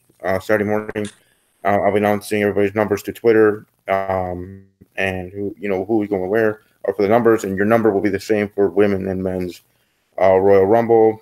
The winner breaking rights, open invitation. There's to any of my videos. Doesn't just have to be wrestling. As people check on my channel, I talk about a lot of stuff.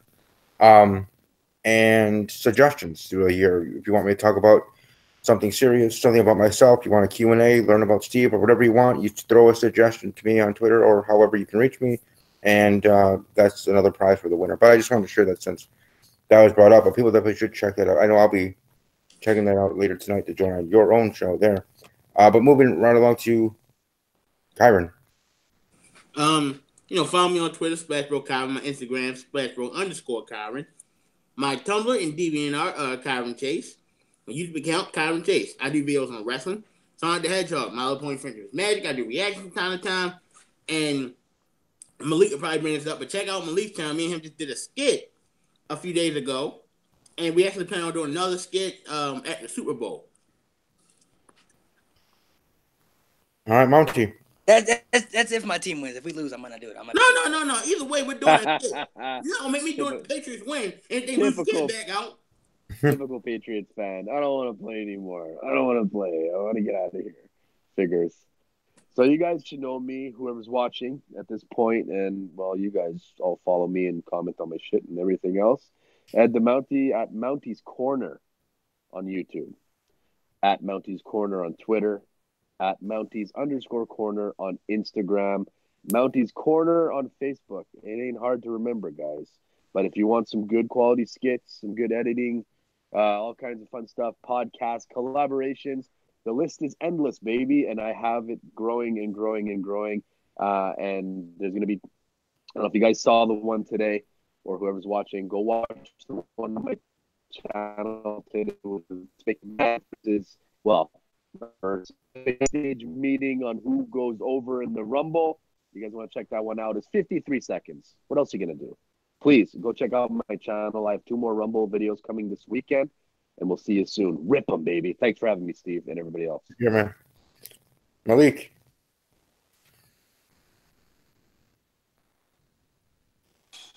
All right, you guys go check out my YouTube channel, Narcolepsy Boy 94. I do trivia videos. I do skits. I do podcasts. I do reaction videos. I will be having a full live stream on my channel because I know people have been requesting it. A full live stream on my channel for the Royal Rumble Sunday, not for the pre-show, but for the main show. I will have guests joining me. I think Kyron will be there. Steve, my man Mark will be there, and I think I might have some other people being there too. I'm not for sure. I'm not positive if they're going to show up or not, but those 3 for sure. Go check out my Instagram and Twitter, Malik Kelly 94. And I got more skits coming. Me and Kyron did a skit the other day about wrestling. I have a skit with Mounty coming up, waiting for him to send me his video. Then I'm gonna edit that and have that posted. And I got some more skits planned, some more non-wrestling related skits planned for my channel as well. All right, sounds good. And for me, as I was saying, my Royal Rumble pool, there's still a couple of spots open if you want it for other spots. I do have almost 2 rows finished, meaning almost 60 total, but there are some spots for that second line if people are interested. So welcome to let me know on Twitter at the Ramble_WWE or my personal Twitter handle at Army_Strong_06. Instagram or Snapchat at TVK_06. Subscribe to this channel, of course. Ring the bell. Ring the bell so you know when I go live with my next video, whatever the video is to be. Or when I actually upload a video like a regular YouTuber. And when I do that periodically, you'll know when that video is posted to the channel as well. I will not be doing any reactions for Royal Rumble because I will be part of Malik's live reaction over on his channel, and Narcolepsy Boy 94. So I will not be doing reactions over here on Sports Talk Network. But again, right now I'll be doing videos as I always do each and every week, TV show reviews, and of course, Talking Package with Steve next week, Super Bowl preview and predictions.